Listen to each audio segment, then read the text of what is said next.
मित्रों, आज मैं मुंशी प्रेमचंद की एक कालजयी रचना जो मुझको लगता है कि यथार्थ और आदर्श के बीच एक सेतु की तरह है, जिसकी पंक्तियाँ कि अपने उत्तरदायित्व का ज्ञान बहुधा हमारे संकुचित व्यवहारों का सुधारक होता है। ये पंक्ति समाज में हर जगह आप सुनते होंगे और सुनते होंगे कि बेटा, क्या बिगाड़ के डर से ईमान की बात नहीं कहोगे। ये पंक्तियां हैं पंच परमेश्वर की। पंच परमेश्वर मुंशी प्रेमचंद, कथा सम्राट मुंशी प्रेमचंद की एक कालजयी रचना है। इस रचना में दो मित्रों के बीच कैसे मित्रता है और पुनः विभेद की स्थिति आती है, और उस विभेद की स्थिति में भी जब पंच की कुर्सी मिलती है, जब जजमेंट का या निर्णय का समय आता है, तो कैसे दोनों मित्र जो भारतीय व्यवस्था में व्याप्त एक पंच के प्रति ईमान की बात है, वह कैसे उभर कर आती है। चलिए हम सुनते हैं मुंशी प्रेमचंद के शब्दों में। जुम्मन शेख और अलगू चौधरी में गाढ़ी मित्रता थी। जुम्मन शेख और अलगू चौधरी में गाढ़ी मित्रता थी, कुछ लेन देन में भी साझा था।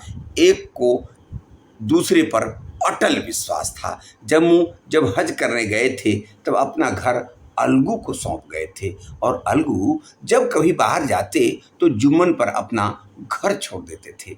उनमें न खान पान का व्यवहार था, न धर्म का नाता, केवल विचार मिलते थे। ये विचार पर ही मित्रता थी। मित्रता का मूल मंत्र भी यही है। इस मित्रता का जन्म उसी समय हुआ जब दोनों मित्र बालक ही थे और जुम्मन के पूज्य पिता जुमराती उन्हें शिक्षा प्रदान करते थे। अलगू ने गुरुजी की बहुत सेवा की थी। खूब रकाबियाँ मांजी, खूब प्याले धोए। उनका हुक्का एक क्षण के लिए भी विश्राम न लेने पाता था, क्योंकि प्रत्येक चिल्लम अलगू को आध घंटे तक किताबों से अलग कर देती थी। अलगू के पिता पुराने विचारों के मनुष्य थे। उन्हें शिक्षा की अपेक्षा गुरु की सेवा शुश्रूषा पर अधिक विश्वास था। वह कहते थे कि विद्या पढ़ने से नहीं आती, जो कुछ होता है गुरु के आशीर्वाद से। बस गुरु जी की कृपा दृष्टि चाहिए। अतएव यदि अलगू पर जुमराती शेख के आशीर्वाद अथवा सत्संग का कुछ फल न हुआ, तो यह मानकर संतोष कर लेगा कि विद्योपार्जन में मैंने यथाशक्ति कोई बात उठा नहीं रखी। विद्या उसके भाग्य ही में न थी तो कैसे आती।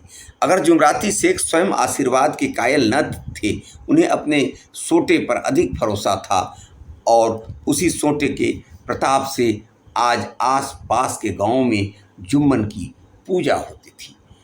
उनके लिखे हुए रेहननामे या बैनामे पर कचहरी का मुहर्रिर भी कलम न उठा सकता था।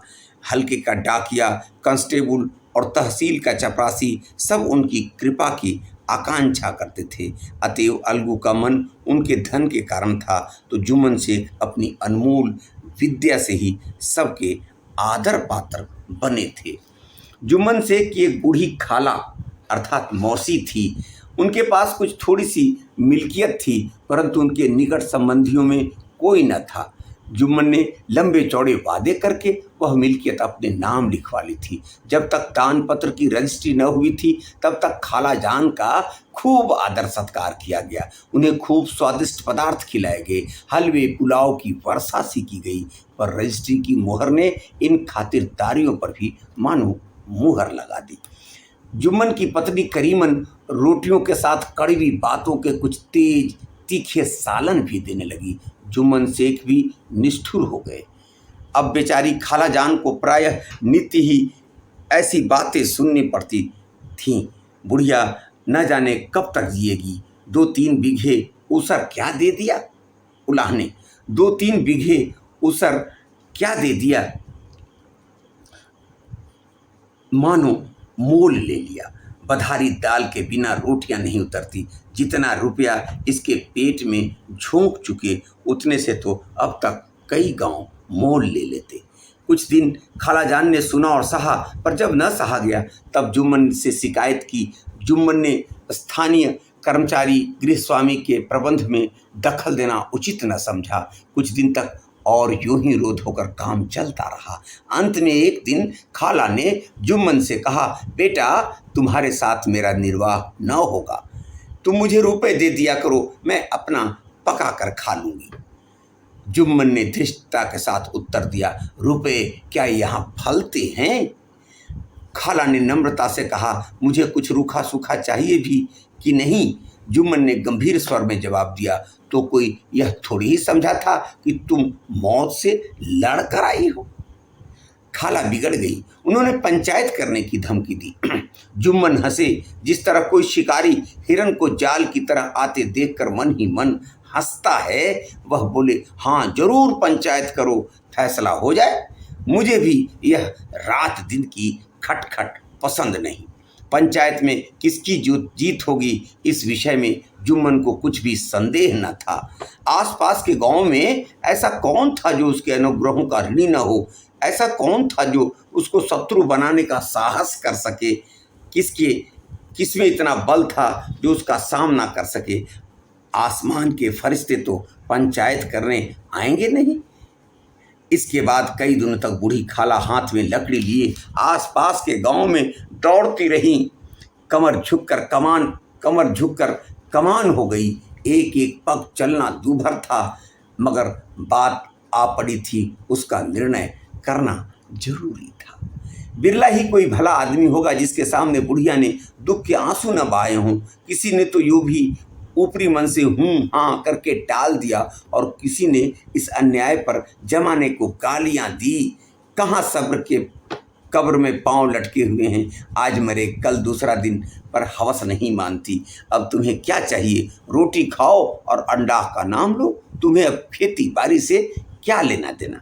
तुम्हें अब खेती बाड़ी से क्या काम? कुछ ऐसे सज्जन भी थे जिन्हें हाथ से रस के रसास्वादन का अच्छा अवसर मिला। झुकी हुई कमर, पोपला मुंह, सन के सफेद बाल, इतनी सामग्री एकत्र हो तब हंसी क्यों ना आए?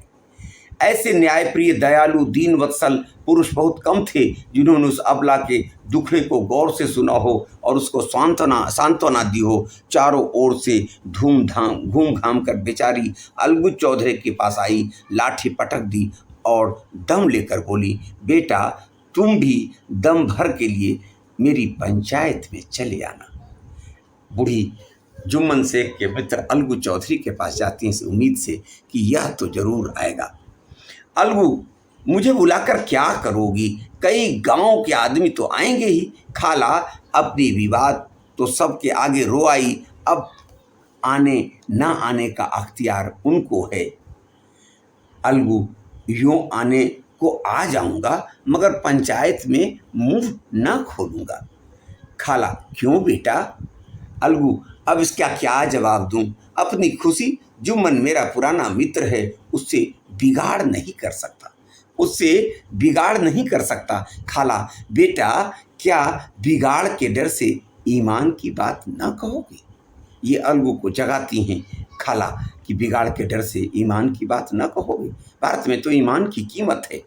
हमारे सोए हुए धर्म ज्ञान की सारी संपत्ति लुट जाए तो उसे खबर नहीं होती, परंतु ललकार सुनकर वह सचेत हो जाता है, फिर उसे कोई जीत नहीं सकता। अलगू इस सवाल का कोई उत्तर न दे सका, पर उसके हृदय में ये शब्द गूंज रहे थे, क्या बिगाड़ के डर से ईमान की बात न कहोगे? संध्या समय एक पेड़ के नीचे पंचायत बैठी। शेख जुम्मन ने पहले से ही फर्श बिछा रखा था। उन्होंने पान, इलायची, हुक्के, तंबाकू आदि का प्रबंध भी किया था। हाँ, वह स्वयं अलबत्ता अलगू चौधरी के पास साथ जरा दूर पर बैठे हुए थे।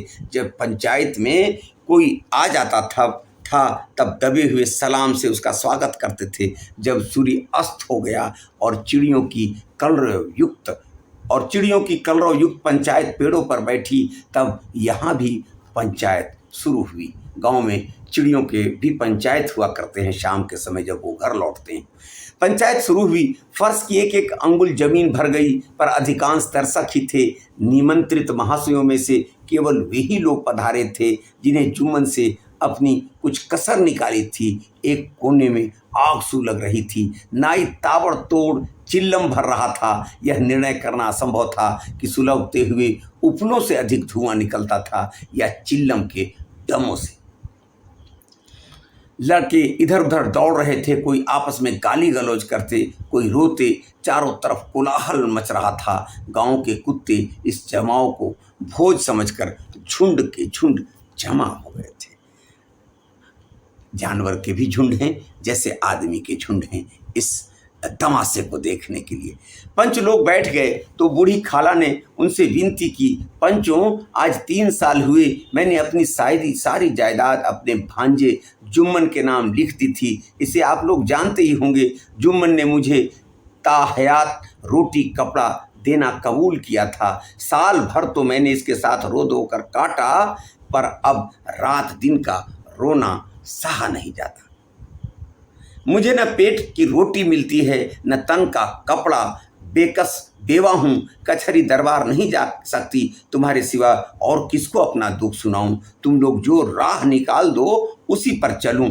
अगर मुझ में कोई ऐब हो तो मेरे मुंह पर थप्पड़ मारो। जुम्मन ने में बुराई देखो तो उसे समझाओ, क्यों एक बेकस की आह लेता है? मैं पंचों का हुक्म सर माथे पर चढ़ाऊंगी। रामधन मिश्र जिनके कई आसामियों को जुम्मन ने अपने गांव में बसा लिया था। रामधन मिश्र जिनके कई आसामियों को जुम्मन ने अपने गांव में बसा लिया था, बोले, जुम्मन मियाँ किसे पंच बनते हो? अभी से इसका निपटारा कर लो, फिर जो कुछ पंच कहेंगे वही मानना पड़ेगा। जुम्मन को इस समय सदस्यों में विशेषकर वही लोग दिख रहे थे जिनसे किसी न किसी कारण उसका वैमनस्य था। जुम्मन बोले, पंचों का हुक्म अल्लाह का हुक्म। खालाजान जिसे चाहें उसे बदें, मुझे कोई उज्र नहीं है। खाला ने चिल्लाकर कहा, अरे अल्लाह के बंदों, पंचों का नाम क्यों नहीं बता देता? कुछ मुझे भी तो मालूम हो। जुम्मन ने क्रोध में कहा, अब इस वक्त मेरा मुंह न खुलवाओ। तुम्हारी बन पड़ी है, जिसे चाहो पंच बदो। खालाजान जुम्मन के आक्षेप को समझ गई। वह बोली, बेटा खुदा से डरो। पंच न किसी के दोस्त होते हैं न किसी के दुश्मन। कैसी बात करते हो? और तुम्हारा किसी पर विश्वास न हो तो जाने दो। अलगू चौधरी को तो मानते हो, लो मैं उसी को सरपंच बदती हूँ। जुम्मन शेख आनंद से फूल उठे, परंतु भावों को छिपाकर बोले, अलगू ही सही, मेरे लिए जैसे रामधन वैसे अलगू। अपनी खुशी को छुपा रहे हैं कि अब तो मेरा मित्र ही सरपंच बन गया। अलगू इन झमेले में फंसना नहीं चाहते थे। वे कन्नी कटाने लगे। बोले, खाला तुम जानती हो कि मेरी जुम्मन से गाढ़ी दोस्ती है। खाला ने गंभीर स्वर में कहा, बेटा दोस्ती के लिए कोई अपना ईमान नहीं बेचता। बेटा दोस्ती के लिए कोई अपना ईमान नहीं बेचता। पंच के दिल में खुदा बसता है। पंचों को के मुंह से जो बात निकलती है वह खुदा की तरफ निकलती है। अलगू चौधरी सरपंच हुए। रामधन मिश्र और जुम्मन ने दूसरे विरोधियों ने बुढ़िया को मन में बहुत कोसा। सबों को शक हो गया, कब तो इसने मित्र को सरपंच बन दिया है। अलगू चौधरी बोले, शेख जुम्मन, हम और तुम पुराने दोस्त हैं। जब काम पड़ा तुमने हमारी मदद की है और हम भी तो जो कुछ बन पड़ा तुम्हारी सेवा करते रहे हैं। मगर इस समय तुम और बूढ़ी खाला दोनों हमारी निगाह में बराबर हो। तुमको पंचों से जो कुछ अर्ज करनी हो करो। जुम्मन को पूरा विश्वास था कि अब बाजी मेरी है। अलगू यह सब दिखाने की बातें कर रहा है, अतएव शांत चित्त होकर बोले, पंचों 3 साल हुए खालाजान ने अपनी जायदाद मेरे नाम हिब्बा कर दी थी, रजिस्ट्री कर दी थी। मैंने उन्हें ताहयात खाना कपड़ा देना कबूल किया था। खुदा गवाह है, आज तक मैंने खालाजान को कोई तकलीफ नहीं दी। मैं उन्हें अपनी माँ के समान समझता हूँ। उनकी खिदमत करना मेरा फर्ज है, मगर औरतों में जरा अनबन रहती है, इसमें मेरा क्या बस। खालाजान मुझसे माहवार खर्च अलग मांगती हैं। जायदाद जितनी है वह पंचों से छुपी नहीं है। इससे इतना मुनाफा नहीं होता कि माहवार खर्च दे सकूं। इसके अलावा हिब्बा नामे में माहवार खर्च का भी कोई जिक्र नहीं है। नहीं तो मैं भूल कर भी इस झमेले में न पड़ता। बस मुझे यही कहना है, आइंदा पंचों को अख्तियार है, जो चाहें फैसला करें।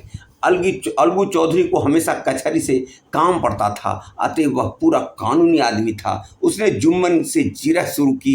एक एक प्रश्न जुम्मन के हृदय पर हथौड़ों की चोट की तरह पड़ता था। रामधन मिश्र इन प्रश्नों पर मुग्ध हुए जाते थे। जुम्मन चकित थे कि अलगू को क्या हो गया है। अभी यह अलगू मेरे साथ बैठा हुआ कैसी कैसी बातें कर रहा था, इतनी ही देर में ऐसी काया पलट हो गई कि मेरी जड़ खोदने पर तुला हुआ है। न मालूम कब की कसर यह निकाल रहा है। क्या इतने दिनों की दोस्ती कुछ भी काम ना आवेगी? जुम्मन शेख तो इसी संकल्प विकल्प में पड़े हुए थे कि इतने में अलगू ने फैसला सुनाया। जुम्मन शेख, पंचों ने इस मामले पर विचार किया। जुम्मन शेख, पंचों ने इस मामले पर विचार किया। इन्हें यह नीति संगत मालूम होता है कि खाला जान को माहवार खर्च दिया जाए। हमारा विचार है कि खाला की जायदाद से इतना मुनाफा अवश्य होता है कि माहवार खर्च दिया जा सके। बस यही हमारा फैसला है। अगर जुम्मन को खर्च देना मंजूर न हो तो हिब्बानामा रद्द समझा जाए। ये अलगू का फैसला आया। जो दूध का दूध और पानी का पानी करता है, यही भारतीय ग्रामीण व्यवस्था में सरपंच की व्यवस्था है। वहाँ कोई किसी का अपना नहीं, पराया नहीं, न्याय ही देवता है, न्याय ही सब कुछ है। यह फैसला सुनते ही जुम्मन सन्नाटे में आ गया। उसको तो विश्वास था कि मेरा मित्र है, मगर यहाँ मित्रता काम नहीं आई, इंसाफ काम आया। यह फैसला सुनते ही जुम्मन सन्नाटे में आ गए। जो अपना मित्र हो वह शत्रु का व्यवहार करे और गले पर छुरी फेरे, इसे समय के हेर फेर के सिवा और क्या कहें। जिस पर पूरा भरोसा था उसने समय पड़ने पर धोखा दिया। ऐसे ही अवसरों पर झूठे सच्चे मित्रों की परीक्षा की जाती है। यही कलयुग की दोस्ती है। अगर लोग ऐसे कपटी धोखेबाज ना होते तो देश में आपत्तियों का प्रकोप क्यों होता। यह हैजा, प्लेग आदि व्याधियां दुष्कर्मों के ही दंड हैं। जुम्मन मगर रामधन मिश्र और अन्य पंच अलगू चौधरी की इस नीति परायणता की प्रशंसा की जी खोल कर रहे थे। वे कहते थे, इसका नाम पंचायत है, दूध का दूध और पानी का पानी कर दिया। दोस्ती दोस्ती की जगह है, किंतु धर्म का पालन करना मुख्य है। ऐसे ही सत्यवादियों के बल पर पृथ्वी ठहरी है, नहीं तो वह कब की रसातल चली जाती। इस फैसले ने अलगू और जुम्मन की दोस्ती की जड़ हिला दी। इस फैसले ने अलगू और जुम्मन की दोस्ती की जड़ हिला दी। अब वे साथ साथ बातें करते नहीं दिखाई देते। इतनी पुरानी मित्रता रूपी वृक्ष सत्य का एक झोंका भी न सह सकी। सचमुच वह बालू की ही जमीन पर खड़ा था। उनमें अब शिष्टाचार का अधिक व्यवहार होने लगा। एक दूसरे की आवभगत ज्यादा करने लगे। वे मिलते जुलते थे, मगर इसी तरह जैसे तलवार से ढाल निकलती है। जुम्मन के चित्त में मित्र की कुटिलता आठों पहर खटका करती थी। उसे हर घड़ी चिंता रहती थी कि किसी तरह बदला लेने का अवसर मिले। अब कहानी अपने दूसरे पड़ाव पर जाती है। अच्छे कामों की सिद्धि में बड़ी देर लगती है, पर बुरे कामों की सिद्धि में यह बात नहीं होती। जुम्मन को भी बदला लेने का अवसर जल्दी ही मिल गया। पिछले साल अलगू चौधरी बटेसर से बैलों की एक बहुत अच्छी गोई मोड़ लाए थे। बैल पछाही जाति के सुंदर बड़े बड़े सींगों वाले थे। महीनों तक आसपास के गांव के लोग दर्शन करते रहे। दैव योग से जुम्मन की पंचायत में 1 महीने बाद इस जोड़ी का एक बैल मर गया। जुम्मन ने दोस्तों से कहा, यह दगाबाजी की सजा है। इंसान सब्र भले ही कर जाए, पर खुदा नेक बद सब देखता है। अलगू को संदेह हुआ कि जुम्मन ने बैल को विष दिला दिया है। चौधराइन ने भी जुम्मन पर ही इस दुर्घटना का दोषारोपण किया। उसने कहा, जुम्मन ने कुछ करा दिया है। चौधराइन और करीमन में इस विषय पर एक दिन खूब ही वाद विवाद हुआ। दोनों देवियों ने शब्द बाहुल्य की नदी बहा दी। व्यंग, वक्रोक्ति, अन्योक्ति, उपमा आदि अलंकारों में बातें हुई। जुम्मन ने किसी तरह शांति स्थापित की। उन्होंने अपनी पत्नी को डांट डपट कर समझा दिया। वह उसे रणभूमि से हटा भी ले गए। उधर अलगू चौधरी ने समझाने बुझाने का काम अपने तर्कपूर्ण सोटे से लिया। अब अकेला बैल किस काम का, उसका जोड़ा बहुत ढूंढा गया पर न मिला। निदान यह सलाह ठहरी कि इसे बेच डालना चाहिए। गांव में एक समझू साहू थे, वह इक्का गाड़ी हाँकते थे। गांव में गुड़ घी लाद कर मंडी ले जाते, मंडी से तेल नमक भर लाते और गांव में बेचते। इस बैल पर उनका मन लहराया। उन्होंने सोचा यह बैल हाथ लगे तो दिन भर बेखट के 3 खेप हो जाए, शहर से गांव 3 खेप हो जाए। आजकल तो एक ही खेप में लाले पड़ते रहते हैं। बैल देखा, गाड़ी ने के दौड़ाया, बाल भौरी की पहचान कराई, मोल तोल किया और उसे लाकर द्वार पर बांध ही दिया। 1 महीने में दाम चुकाने का वादा ठहरा। चौधरी को भी गरज ही थी ही, घाटे की परवाह न की। समझू साहू ने नया बैल पाया तो लगे उसे रगेदने। उधार में लिया है 1 महीने का और अब उधार को मुफ्त समझकर उसको रगड़ने लगे। समझू ने नया बैल पाया तो लगे रगेदने। वह दिन में 3-3 4-4 खेप करने लगे। न चारे की फिक्र थी न पानी की, बस खेपों में काम था। मंडी ले गए, वहाँ कुछ सूखा भूसा सामने डाल दिया। बेचारा जानवर अभी दम भी न लेने पाया था कि फिर जोत लिया। अलगू चौधरी के घर तो चैन की बंसी बजती थी। बैलराम छठे छमाहे कभी बहली में जोते जाते थे। खूब उछलते कूदते और कोसों तक दौड़ते चले जाते थे। वहाँ बैलराम का रातिब था, साफ पानी, दली हुई अरहर की दाल और भूसे के साथ खल्ली, और यही नहीं, कभी कभी घी का भी स्वाद चखने को मिल जाता था। शाम सवेरे एक आदमी खरहरे करता, पोंछता और सहलाता। कहाँ वह सुख चैन, कहाँ वह 8 पहर की खपत। एक एक पग चलना दूभर था, हड्डियां निकल आई थी, पर था वह पानीदार, मार की बर्दाश्त न थी। एक दिन चौथी खेप में साहू जी ने दूना बोझ लादा। दिन भर का थका जानवर, पैर न उठते थे, पर साहू जी कोड़े फटकारने लगे। बस फिर क्या था, बैल कलेजा तोड़ कर चला। कुछ दूर दौड़ा और चाहा कि जरा दम ले लूं, पर साहू जी को जल्द पहुंचने की फिक्र थी। अतएव उन्होंने कई कोड़े बड़ी निर्दयता से फटकारे। बैल ने एक बार फिर जोर लगाया, पर अब की बार शक्ति ने जवाब दे दिया। वह धरती पर गिर पड़ा और ऐसा गिरा कि फिर न उठा। साहू जी ने बहुत पीटा, टांग पकड़कर खींचा, नथनों में लकड़ी ठूस दी, पर कहीं मृतक भी उठ सकता है। तब साहू जी को कुछ शंका हुई। उन्होंने बैल को गौर से देखा, खोलकर अलग किया और सोचने लगे कि गाड़ी कैसे घर पहुंचे। बहुत चीखे चिल्लाए, पर देहात का रास्ता बच्चों की आंख की तरह सांझ होते ही बंद हो जाता है। कोई नजर न आया, आसपास कोई गांव भी न था। मारे क्रोध के उन्होंने मरे हुए बैल पर और दुर्रे लगाए और कोसने लगे। अभागे, तुझे मरना ही था तो घर पहुंचकर मरता, ससुरा बीच रास्ते में मर गया। अब गाड़ी कौन खींचे। इस तरह साहू जी खुद जले भुने कई बोरे गुड़ और कई पीपे घी उन्होंने बेचे थे। 2-250 रुपये कमर में बंधे थे। 2-250 रुपये कमर में बंधे थे। इसके सिवाय गाड़ी पर कई बोरे नमक के थे, अतएव छोड़कर जा भी न सकते थे।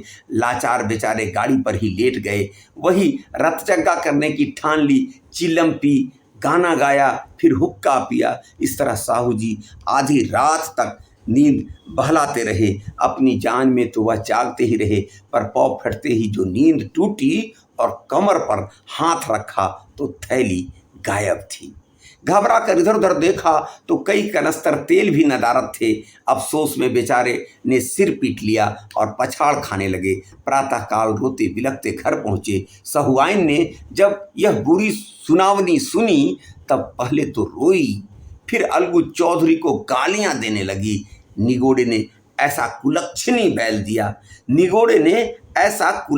बैल दिया कि जन्म भर की कमाई लुट गई। इस घटना को हुए कई महीने बीत गए। अलगू जब अपने बैल का दाम मांगते तब साहू और सहुआइन दोनों ही झल्लाए हुए कुत्ते की तरह चढ़ बैठते और अंड बंड बकने लगते। वाह, यहाँ तो सारे जन्म की कमाई लुट गई, सत्यानाश हो गया, इन्हें दामों की पड़ी। मुर्दा बैल दिया था, इस पर दाम मांगने चले हैं। आंखों में धूल जोग दी, सत्यानाशी बैल गले बांध दिया। हमें नीरा पोंगा ही समझ लिया है। हम भी बनिए के बच्चे हैं, हम भी बनिए के बच्चे हैं। ऐसे बुद्धू कहीं और होंगे। पहले जाकर किसी गड्ढे में मुंह धो आओ, तब दाम लेना। न जी मानता हो तो हमारा बैल खोल ले जाओ, महीना भर के बदले 2 महीना जोत लो, और क्या लोगे। चौधरी के अशुभ अशुभ चिंतकों की कमी न थी। ऐसे अवसरों पर वे भी एकत्र हो जाते और साहू जी के बर्राने की पुष्टि करते, परंतु 150 रुपये के इस तरह हाथ धो लेना आसान काम न था। एक बार वह भी गर्म पड़े। साहू जी बिगड़कर लाठी ढूंढने घर चले गए। अब सहुआइन ने मैदान लिया। प्रश्नोत्तर होते होते हाथापाई की नौबत आ पहुंची। सहुआइन ने घर में घुसकर किवाड़ बंद कर लिया। शोरगुल सुनकर गांव के भले मानस जमा हो गए। उन्होंने दोनों को समझाया, साहू जी को दिलासा देकर घर से निकाला। वह परामर्श देने लगे कि इस तरह से काम न चलेगा, पंचायत कर लो। बात फिर पंचायत पर आ गई। पंचायत कर लो, जो कुछ तय हो जाए उसे स्वीकार कर लो। साहू जी राजी हो गए। अलगू ने भी हामी भर ली। अब कहानी अपने अंतिम दृश्य पर है। एक मित्र ने तो जो किया, अब दूसरे की सुनिए। पंचायत की तैयारियां होने लगी। अब बैल का मूल्य मिले कि न मिले, इस पर पंचायत की बात होने लगी। पंचायत की तैयारियां होने लगी। दोनों पक्षों ने अपने अपने दल बनाने शुरू किए। इसके बाद तीसरे दिन उसी वृक्ष के नीचे पंचायत बैठी। वही संध्या का समय था। खेतों में कौवे पंचायत कर रहे थे। विवादग्रस्त विषय था यह कि मटर की फलियों पर उनका कोई स्वत्व है या नहीं, और जब तक यह प्रश्न हल न हो जाए तब तक वे रखवाले की पुकार पर अपनी अप्रसन्नता प्रकट करना आवश्यक समझते थे। पेड़ की डालियों पर बैठी सुख मंडली में यह प्रश्न छिड़ा हुआ था कि मनुष्यों को उन्हें बेमुरव्वत कहने का क्या अधिकार है, जब उन्हें स्वयं अपने मित्रों से दगा करने में भी संकोच नहीं होता।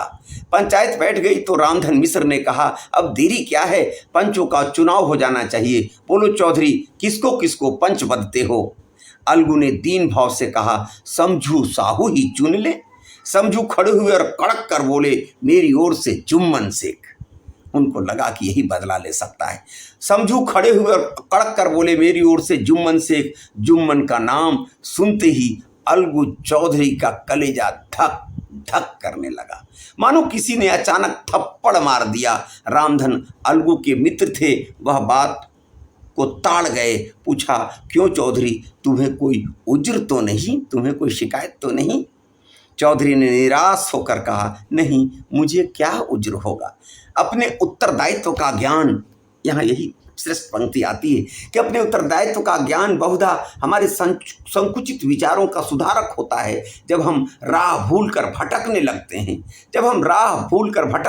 हैं, तब यही ज्ञान हमारा विश्वसनीय पथ प्रदर्शक बन जाता है। पत्र संपादक अपनी शांति कुटी में बैठा हुआ कितनी धृष्टता और स्वतंत्रता के साथ अपनी प्रबल लेखनी से मंत्रिमंडल पर आक्रमण करता है, परंतु ऐसे अवसर आते हैं जब वह स्वयं मंत्रिमंडल में सम्मिलित होता है।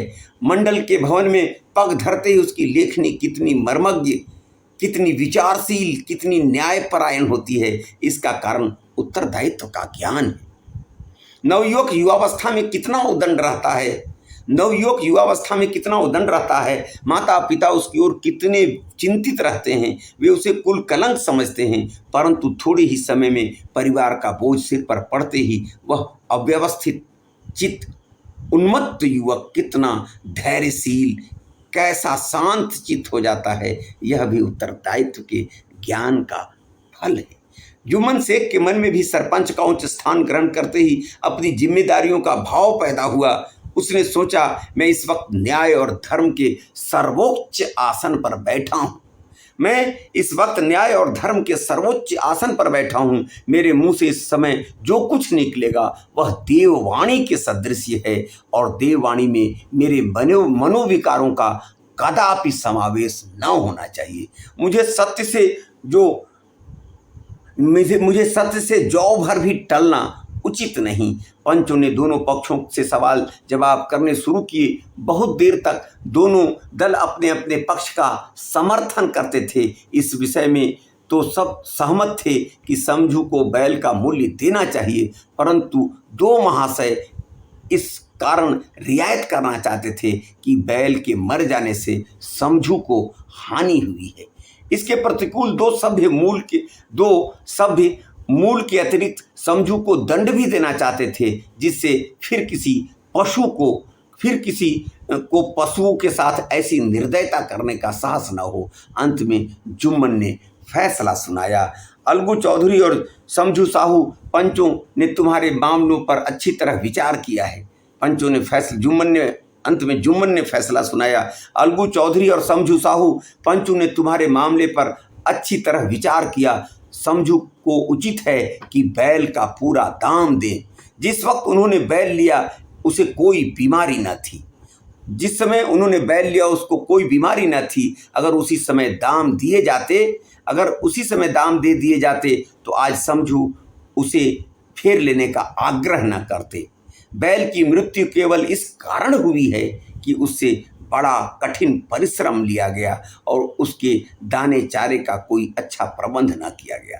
रामधन मिश्र बोले, समझू ने बैल को जानबूझकर मारा है, अतएव उससे दंड लेना चाहिए। जुम्मन बोले, यह दूसरा सवाल है। हमको इससे कोई मतलब नहीं। झगड़ू साहू ने कहा, समझू के साथ कुछ रियायत होनी चाहिए। जुम्मन बोले, यह अलगू चौधरी की इच्छा पर निर्भर है, यह रियायत करें तो उनकी भलमनसी। अलगू चौधरी फूले न समाये उठ खड़े हुए और जोर से बोले, पंच परमेश्वर की जय। अलगू चौधरी को विश्वास नहीं था, वैसा फैसला आया। जुम्मन शेख ने दूध का दूध और पानी का पानी किया, अपनी शत्रुता को भुलाकर। तब अलगू चौधरी फूले न समाये उठ खड़े हुए और जोर से बोले, पंच परमेश्वर की जय। इसके साथ ही चारों ओर से प्रतिध्वनि हुई, पंच परमेश्वर की जय, पंच परमेश्वर की जय, पंच परमेश्वर की जय। प्रत्येक मनुष्य जुम्मन की नीति को सराहता था। इसे कहते हैं न्याय। यह मनुष्य का काम नहीं, पंच में परमेश्वर वास करते हैं, यह उन्हीं की महिमा है। पंच के सामने खोटे को कौन खड़ा कर सकता है। थोड़ी देर बाद जुम्मन अलगू के पास आए और उनके गले लिपट कर बोले, भैया, जब से तुमने मेरी पंचायत की तब से मैं तुम्हारा प्राणघातक शत्रु बन गया था, पर आज मुझे ज्ञात हुआ कि पंच के पद पर बैठकर न कोई किसी का दोस्त होता है न दुश्मन। न्याय के सिवा उसे और कुछ नहीं सूझता। आज मुझे विश्वास हो गया कि पंच की जुबान में खुदा बोलता है। अलगू रोने लगे। इस पानी से दोनों के दिलों का मैल धुल गया। मित्रता की मुरझाई हुई लता फिर से हरी हो गई। आपने सुना पंच परमेश्वर। भारतीय गांवों में यह पंच व्यवस्था, यह सरपंच व्यवस्था आज भी कायम है। हम लाख बेईमानी की दुनिया में चलते हों, मगर पंचों के दिल में परमेश्वर का वास होता है और उनके जुबान से निकलने वाले जो फैसले होते हैं वो ईश्वरीय न्याय माने जाते हैं। आज अदालतों में बोझ और भीड़ तो बढ़ी है, मगर वह भीड़ बहुत अधिक होती अगर हम अपने ग्राम पंचायत सभा से दरकिनार कर दिए होते। आज भी भारतीय लोगों की आस्था पंचों पर है, पंच को परमेश्वर मानने पर है। मुंशी प्रेमचंद की यह कहानी सत्य और निष्ठा के साथ पंचों में बचने वाले आदर्श को स्थापित करने वाली कहानी है। विश्वास है ये कहानी आपको अच्छी लगेगी, तो आप अपने मित्रों को शेयर करेंगे, सब्सक्राइब करेंगे और अपने विचार हम तक देंगे, ताकि पुनः हम एक और कहानी के साथ आपके साथ आ सकें। साहित्य की सेवा अपना लक्ष्य है और उसमें आपका सहयोग और आपका साथ अपेक्षित है। बहुत बहुत धन्यवाद। नमस्कार मित्रों, आज मैं मुंशी प्रेमचंद की एक कालजयी रचना, जो मुझको लगता है कि यथार्थ और आदर्श के बीच एक सेतु की तरह है, जिसकी पंक्तियाँ कि अपने उत्तरदायित्व का ज्ञान बहुधा हमारे संकुचित व्यवहारों का सुधारक होता है। ये पंक्ति समाज में हर जगह आप सुनते होंगे और सुनते होंगे कि बेटा क्या बिगाड़ के डर से ईमान की बात नहीं कहोगे। ये पंक्तियां हैं पंच परमेश्वर की। पंच परमेश्वर मुंशी प्रेमचंद, कथा सम्राट मुंशी प्रेमचंद की एक कालजयी रचना है।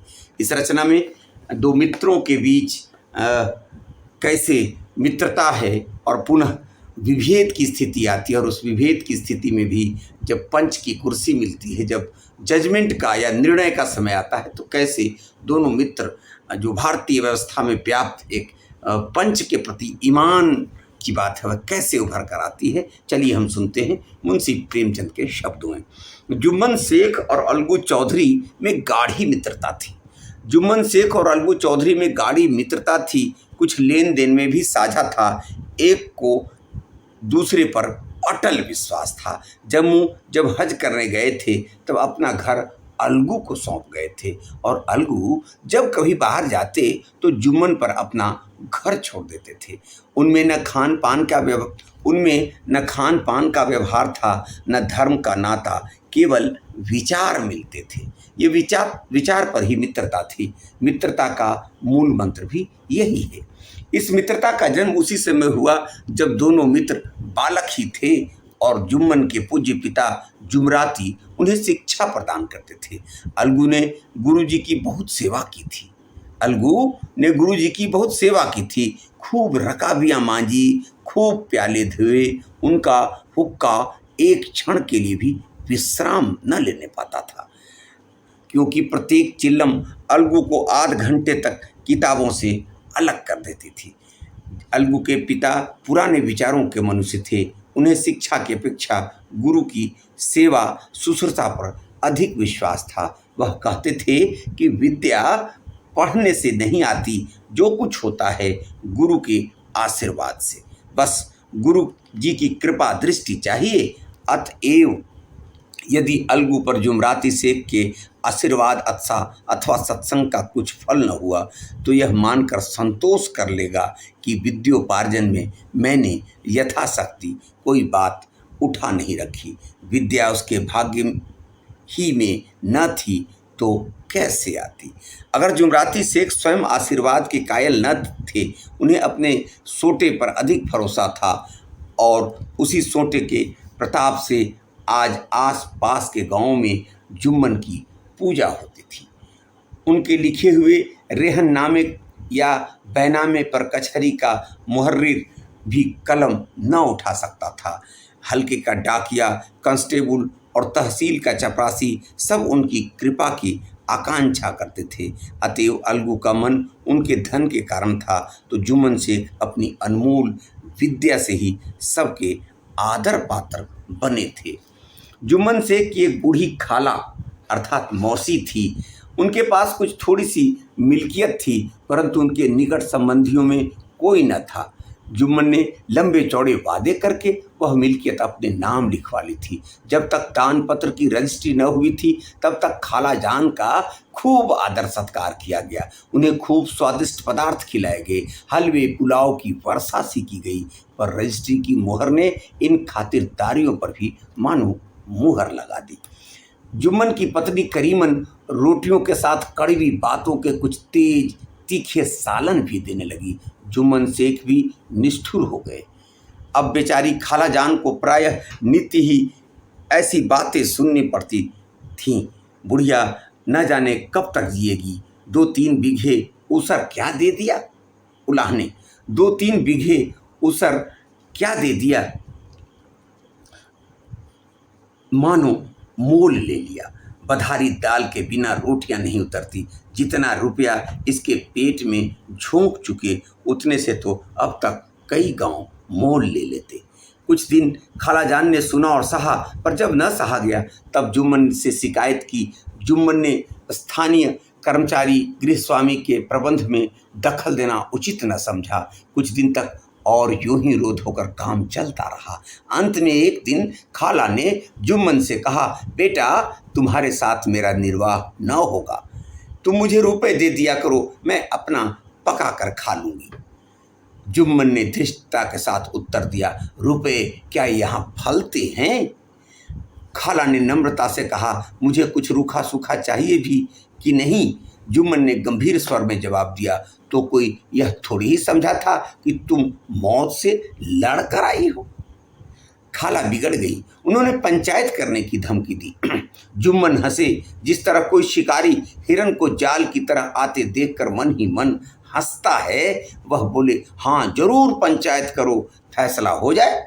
मुझे भी यह रात दिन की खटखट पसंद नहीं। पंचायत में किसकी जीत होगी, इस विषय में जुम्मन को कुछ भी संदेह न था। आसपास के गांव में ऐसा कौन था जो उसके अनुग्रहों का ऋणी न हो? ऐसा कौन था जो उसको शत्रु बनाने का साहस कर सके? किसमें इतना बल था जो उसका सामना कर सके? आसमान के फरिश्ते तो पंचायत करने आएंगे नहीं। इसके बाद कई दिनों तक बूढ़ी खाला हाथ में लकड़ी लिए आसपास के गांव में दौड़ती रही। कमर झुककर कमान हो गई। एक एक पग चलना दूभर था, मगर बात आ पड़ी थी, उसका निर्णय करना जरूरी था। बिरला ही कोई भला आदमी होगा जिसके सामने बुढ़िया ने दुख के आंसू न बहाए हों। किसी ने तो यूं भी ऊपरी मन से हूँ हाँ करके टाल दिया, और किसी ने इस अन्याय पर जमाने को गालियां दी। कहाँ सब्र के कब्र में पांव लटके हुए हैं, आज मरे कल दूसरा दिन, पर हवस नहीं मानती। अब तुम्हें क्या चाहिए? रोटी खाओ और अंडा का नाम लो। तुम्हें अब खेती बाड़ी से क्या लेना देना? तुम्हें अब खेती बाड़ी से क्या काम? कुछ ऐसे सज्जन भी थे जिन्हें हाथ से रस के रसास्वादन का अच्छा अवसर मिला। झुकी हुई कमर, पोपला मुंह, सन के सफेद बाल, इतनी सामग्री एकत्र हो तब हंसी क्यों ना आए? ऐसे न्यायप्रिय, दयालु, दीन वत्सल पुरुष बहुत कम थे जिन्होंने उस अबला के दुखड़े को गौर से सुना हो और उसको सांत्वना दी हो। चारों ओर से घूम घाम कर बेचारी अलगू चौधरी के पास आई, लाठी पटक दी और दम लेकर बोली, बेटा तुम भी दम भर के लिए मेरी पंचायत में चले आना। बूढ़ी जुम्मन शेख के मित्र अलगू चौधरी के पास जाती हैं इस उम्मीद से कि यह तो जरूर आएगा। अलगू, मुझे बुलाकर क्या करोगी? कई गांव के आदमी तो आएंगे ही। खाला अपनी विवाद तो सबके आगे रो आई। अब आने ना आने का अख्तियार उनको है। अलगू, यूं आने को आ जाऊंगा, मगर पंचायत में मुंह ना खोलूंगा। खाला, क्यों बेटा? अलगू, अब इसका क्या जवाब दूं? अपनी खुशी, जुम्मन मेरा पुराना मित्र है, उससे बिगाड़ नहीं कर सकता। खाला, बेटा क्या बिगाड़ के डर से ईमान की बात ना कहोगे? ये अलगू को जगाती हैं। खाला कि बिगाड़ के डर से ईमान की बात ना कहोगे? भारत में तो ईमान की कीमत है। हमारे सोए हुए धर्म ज्ञान की सारी संपत्ति लुट जाए तो उसे खबर नहीं होती, परंतु ललकार सुनकर वह सचेत हो जाता है, फिर उसे कोई जीत नहीं सकता। अलगू इस सवाल का कोई उत्तर न दे सका, पर उसके हृदय में ये शब्द गूंज रहे थे, क्या बिगाड़ के डर से ईमान की बात ना कहोगे? संध्या समय एक पेड़ के नीचे पंचायत बैठी। शेख जुम्मन ने पहले से ही फर्श बिछा रखा था। उन्होंने पान, इलायची, हुक्के, तंबाकू आदि का प्रबंध भी किया था। हाँ, वह स्वयं अलबत्ता अलगू चौधरी के पास साथ जरा दूर पर बैठे हुए थे। जब पंचायत में कोई आ जाता था तब दबे हुए सलाम से उसका स्वागत करते थे। जब सूर्य अस्त हो गया और चिड़ियों की कलरव युक्त पंचायत पेड़ों पर बैठी, तब यहाँ भी पंचायत शुरू हुई। गांव में चिड़ियों के भी पंचायत हुआ करते हैं शाम के समय जब वो घर लौटते हैं। पंचायत शुरू हुई। फर्श की एक एक अंगुल जमीन भर गई, पर अधिकांश दर्शक ही थे। निमंत्रित महाशयों में से केवल वही लोग पधारे थे जिन्हें जुम्मन से अपनी कुछ कसर निकाली थी। एक कोने में आग सू लग रही थी। नाई ताबड़तोड़ चिल्लम भर रहा था। यह निर्णय करना असंभव था कि सुलगते हुए उपलों से अधिक धुआं निकलता था या चिल्लम के दमों से। लड़के इधर उधर दौड़ रहे थे, कोई आपस में गाली गलौज करते, कोई रोते। चारों तरफ कोलाहल मच रहा था। गांव के कुत्ते इस जमाव को भोज समझकर झुंड के झुंड जमा हो गए थे। जानवर के भी झुंड हैं जैसे आदमी के झुंड हैं। इस तमाशे को देखने के लिए। पंच लोग बैठ गए तो बूढ़ी खाला ने उनसे विनती की, पंचों, आज 3 साल हुए मैंने अपनी सारी जायदाद अपने भांजे जुम्मन के नाम लिख दी थी। इसे आप लोग जानते ही होंगे। जुम्मन ने मुझे ताहयात रोटी कपड़ा देना कबूल किया था। साल भर तो मैंने इसके साथ रो धो कर काटा, पर अब रात दिन का रोना सहा नहीं जाता। मुझे न पेट की रोटी मिलती है, न तन का कपड़ा। बेकस बेवा हूँ, कचहरी दरबार नहीं जा सकती। तुम्हारे सिवा और किसको अपना दुख सुनाऊं? तुम लोग जो राह निकाल दो उसी पर चलूं। अगर मुझ में कोई ऐब हो तो मेरे मुंह पर थप्पड़ मारो। जुम्मन ने में बुराई देखो तो उसे समझाओ, क्यों एक बेकस की आह लेता है? मैं पंचों का हुक्म सर माथे पर चढ़ाऊंगी। रामधन मिश्र जिनके कई आसामियों को जुम्मन ने अपने गांव में बसा लिया था, रामधन मिश्र जिनके कई आसामियों को जुम्मन ने अपने गांव में बसा लिया था, बोले, जुम्मन मियाँ किसे पंच बनते हो? अभी से इसका निपटारा कर लो, फिर जो कुछ पंच कहेंगे वही मानना पड़ेगा। जुम्मन को इस समय सदस्यों में विशेषकर वही लोग दिख रहे थे जिनसे किसी न किसी कारण उसका वैमनस्य था। जुम्मन बोले, पंचों का हुक्म अल्लाह का हुक्म। खाला जान जिसे चाहें उसे बदें, मुझे कोई उज्र नहीं है। खाला ने चिल्लाकर कहा, अरे अल्लाह के बंदों, पंचों का नाम क्यों नहीं बता देता? कुछ मुझे भी तो मालूम हो। जुम्मन ने क्रोध में कहा, अब इस वक्त मेरा मुंह न खुलवाओ। तुम्हारी बन पड़ी है, जिसे चाहो पंच बदो। खाला जान जुम्मन के आक्षेप को समझ गई। वह बोली, बेटा खुदा से डरो। पंच न किसी के दोस्त होते हैं न किसी के दुश्मन। कैसी बात करते हो? और तुम्हारा किसी पर विश्वास न हो तो जाने दो। अलगू चौधरी को तो मानते हो, लो मैं उसी को सरपंच बदती हूँ। जुम्मन शेख आनंद से फूल उठे, परंतु भावों को छिपाकर बोले, अलगू ही सही, मेरे लिए जैसे रामधन वैसे अलगू। अपनी खुशी को छुपा रहे हैं कि अब तो मेरा मित्र ही सरपंच बन गया। अलगू इन झमेले में फंसना नहीं चाहते थे। वे कन्नी कटाने लगे। बोले, खाला तुम जानती हो कि मेरी जुम्मन से गाढ़ी दोस्ती है। खाला ने गंभीर स्वर में कहा, बेटा दोस्ती के लिए कोई अपना ईमान नहीं बेचता। बेटा दोस्ती के लिए कोई अपना ईमान नहीं बेचता।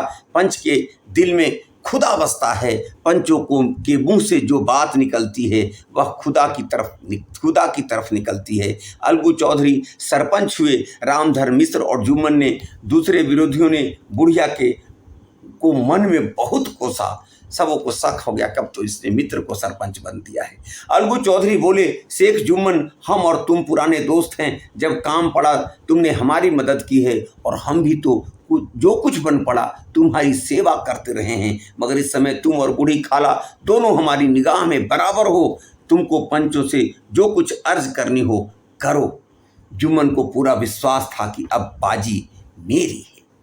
अलगू यह सब दिखाने की बातें कर रहा है, अतएव शांत चित्त होकर बोले, पंचों 3 साल हुए खाला जान ने अपनी जायदाद मेरे नाम हिब्बा कर दी थी, रजिस्ट्री कर दी थी। मैंने उन्हें ताहयात खाना कपड़ा देना कबूल किया था। खुदा गवाह है, आज तक मैंने खाला जान को कोई तकलीफ नहीं दी। मैं उन्हें अपनी माँ के समान समझता हूँ। उनकी खिदमत करना मेरा फर्ज है, मगर औरतों में जरा अनबन रहती है, इसमें मेरा क्या बस। खाला जान मुझसे माहवार खर्च अलग मांगती हैं। जायदाद जितनी है वह पंचों से छुपी नहीं है। इससे इतना मुनाफा नहीं होता कि माहवार खर्च दे सकूं। इसके अलावा हिब्बा नामे में माहवार खर्च का भी कोई जिक्र नहीं है। नहीं तो मैं भूल कर भी इस झमेले में न पड़ता। बस मुझे यही कहना है, आइंदा पंचों को अख्तियार है, जो चाहें फैसला करें। अलगू चौधरी को हमेशा कचहरी से काम पड़ता था, अतः वह पूरा कानूनी आदमी था। उसने जुम्मन से जिरह शुरू की। एक एक प्रश्न जुम्मन के हृदय पर हथौड़ों की चोट की तरह पड़ता था। रामधन मिश्र इन प्रश्नों पर मुग्ध हुए जाते थे। जुम्मन चकित थे कि अलगू को क्या हो गया है। अभी यह अलगू मेरे साथ बैठा हुआ कैसी कैसी बातें कर रहा था, इतनी ही देर में ऐसी काया पलट हो गई कि मेरी जड़ खोदने पर तुला हुआ है। न मालूम कब की कसर यह निकाल रहा है। क्या इतने दिनों की दोस्ती कुछ भी काम ना आवेगी। जुम्मन शेख तो इसी संकल्प विकल्प में पड़े हुए थे कि इतने में अलगू ने फैसला सुनाया। जुम्मन शेख पंचों ने इस मामले पर विचार किया। जुम्मन शेख पंचों ने इस मामले पर विचार किया। इन्हें यह नीति संगत मालूम होता है कि खाला जान को माहवार खर्च दिया जाए। हमारा विचार है कि खाला की जायदाद से इतना मुनाफा अवश्य होता है कि माहवार खर्च दिया जा सके।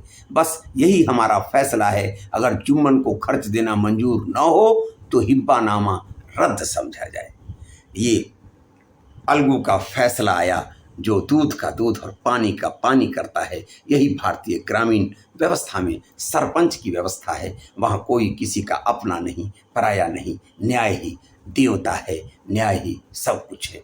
यह फैसला सुनते ही जुम्मन सन्नाटे में आ गया। उसको तो विश्वास था कि मेरा मित्र है, मगर यहाँ मित्रता काम नहीं आई, इंसाफ काम आया।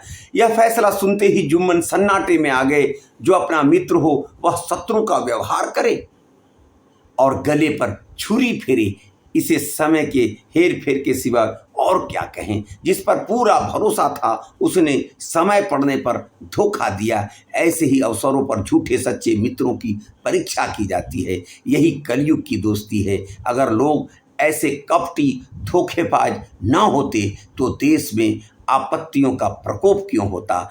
यह हैजा, प्लेग आदि व्याधियां दुष्कर्मों के ही दंड हैं। जुम्मन मगर रामधन मिश्र और अन्य पंच अलगू चौधरी की इस नीति परायणता की प्रशंसा की जी खोल कर रहे थे। वे कहते थे, इसका नाम पंचायत है, दूध का दूध और पानी का पानी कर दिया। दोस्ती दोस्ती की जगह है, किंतु धर्म का पालन करना मुख्य है। ऐसे ही सत्यवादियों के बल पर पृथ्वी ठहरी है, नहीं तो वह कब की रसातल चली जाती। इस फैसले ने अलगू और जुम्मन की दोस्ती की जड़ हिला दी। अब वे साथ साथ बातें करते नहीं दिखाई देते। इतनी पुरानी मित्रता रूपी वृक्ष सत्य का एक झोंका भी न सह सकी। सचमुच वह बालू की ही जमीन पर खड़ा था। उनमें अब शिष्टाचार का अधिक व्यवहार होने लगा। एक दूसरे की आवभगत ज्यादा करने लगे। वे मिलते जुलते थे, मगर इसी तरह जैसे तलवार से ढाल निकलती है। जुम्मन के चित्त में मित्र की कुटिलता आठों पहर खटका करती थी। उसे हर घड़ी चिंता रहती थी कि किसी तरह बदला लेने का अवसर मिले। अब कहानी अपने दूसरे पड़ाव पर जाती है। अच्छे कामों की सिद्धि में बड़ी देर लगती है, पर बुरे कामों की सिद्धि में यह बात नहीं होती। जुम्मन को भी बदला लेने का अवसर जल्दी ही मिल गया। पिछले साल अलगू चौधरी बटेसर से बैलों की एक बहुत अच्छी गोई मोड़ लाए थे। बैल पचाही जाति के सुंदर बड़े बड़े सींगों वाले थे। महीनों तक आसपास के गांव के लोग दर्शन करते रहे। दैव योग से जुम्मन की पंचायत में 1 महीने बाद इस जोड़ी का एक बैल मर गया। जुम्मन ने दोस्तों से कहा, यह दगाबाजी की सजा है। इंसान सब्र भले ही कर जाए, पर खुदा नेकबद सब देखता है। अलगू को संदेह हुआ कि जुम्मन ने बैल को विष दिला दिया है। चौधराइन ने भी जुम्मन पर ही इस दुर्घटना का दोषारोपण किया। उसने कहा, जुम्मन ने कुछ करा दिया है। चौधराइन और करीमन में इस विषय पर एक दिन खूब ही वाद विवाद हुआ। दोनों देवियों ने शब्द बाहुल्य की नदी बहा दी। व्यंग, वक्रोक्ति, अन्योक्ति, उपमा आदि अलंकारों में बातें हुई। जुम्मन ने किसी तरह शांति स्थापित की। उन्होंने अपनी पत्नी को डांट डपट कर समझा दिया। वह उसे रणभूमि से हटा भी ले गए। उधर अलगू चौधरी ने समझाने बुझाने का काम अपने तर्कपूर्ण सोटे से लिया।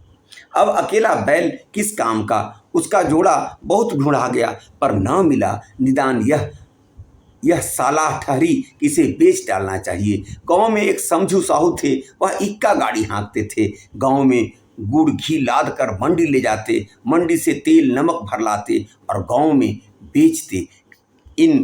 इस बैल पर उनका मन लहराया। उन्होंने सोचा, यह बैल हाथ लगे तो दिन भर बेखटके 3 खेप हो जाए। शहर से गांव 3 खेप हो जाए। आजकल तो एक ही खेप में लाले पड़ते रहते हैं। बैल देखा, गाड़ी ने के दौड़ाया, बाल भौरी की पहचान कराई, मोल तोल किया और उसे लाकर द्वार पर बांध ही दिया। 1 महीने में दाम चुकाने का वादा ठहरा। चौधरी को भी गरज ही थी ही, घाटे की परवाह न की। समझू साहू ने नया बैल पाया तो लगे उसे रगेदने। उधार में ले आए 1 महीने का और अब उधार को मुफ्त समझकर उसको रगड़ने लगे। समझू ने नया बैल पाया तो लगे रगेदने। वह दिन में 3-3 4-4 खेप करने लगे। न चारे की फिक्र थी न पानी की, बस खेपों में काम था। मंडी ले गए, वहाँ कुछ सूखा भूसा सामने डाल दिया। बेचारा जानवर अभी दम भी न लेने पाया था कि फिर जोत लिया। अलगू चौधरी के घर तो चैन की बंसी बजती थी। बैलराम छठे छमाहे कभी बहली में जोते जाते थे, खूब उछलते कूदते और कोसों तक दौड़ते चले जाते थे। वहाँ बैलराम का रातिब था, साफ पानी, दली हुई अरहर की दाल और भूसे के साथ खल्ली, और यही नहीं, कभी कभी घी का भी स्वाद चखने को मिल जाता था। शाम सवेरे एक आदमी खरहरे करता, पोंछता और सहलाता। कहाँ वह सुख चैन, कहाँ वह आठों पहर की खपत। एक एक पग चलना दूभर था, हड्डियां निकल आई थी, पर था वह पानीदार, मार की बर्दाश्त न थी। एक दिन चौथी खेप में साहू जी ने दूना बोझ लादा। दिन भर का थका जानवर, पैर न उठते थे, पर साहू जी कोड़े फटकारने लगे। बस फिर क्या था, बैल कलेजा तोड़ कर चला। कुछ दूर दौड़ा और चाहा कि जरा दम ले लूं, पर साहू जी को जल्द पहुंचने की फिक्र थी। अतएव उन्होंने कई कोड़े बड़ी निर्दयता से फटकारे। बैल ने एक बार फिर जोर लगाया, पर अब की बार शक्ति ने जवाब दे दिया। वह धरती पर गिर पड़ा और ऐसा गिरा कि फिर न उठा। साहू जी ने बहुत पीटा, टांग पकड़कर खींचा, नथनों में लकड़ी ठूस दी, पर कहीं मृतक भी उठ सकता है। तब साहू जी को कुछ शंका हुई। उन्होंने बैल को गौर से देखा, खोलकर अलग किया और सोचने लगे कि गाड़ी कैसे घर पहुँचे। बहुत चीखे चिल्लाए, पर देहात का रास्ता बच्चों की आँख की तरह सांझ होते ही बंद हो जाता है। कोई नजर न आया, आसपास कोई गांव भी न था। मारे क्रोध के उन्होंने मरे हुए बैल पर और दुर्रे लगाए और कोसने लगे, अभागे, तुझे मरना ही था तो घर पहुंचकर मरता, ससुरा बीच रास्ते में मर गया। अब गाड़ी कौन खींचे। इस तरह साहू जी खुद जले भुने कई बोरे गुड़ और कई पीपे घी उन्होंने बेचे थे। 2-250 रुपये कमर में बंधे थे। 2-250 रुपये कमर में बंधे थे।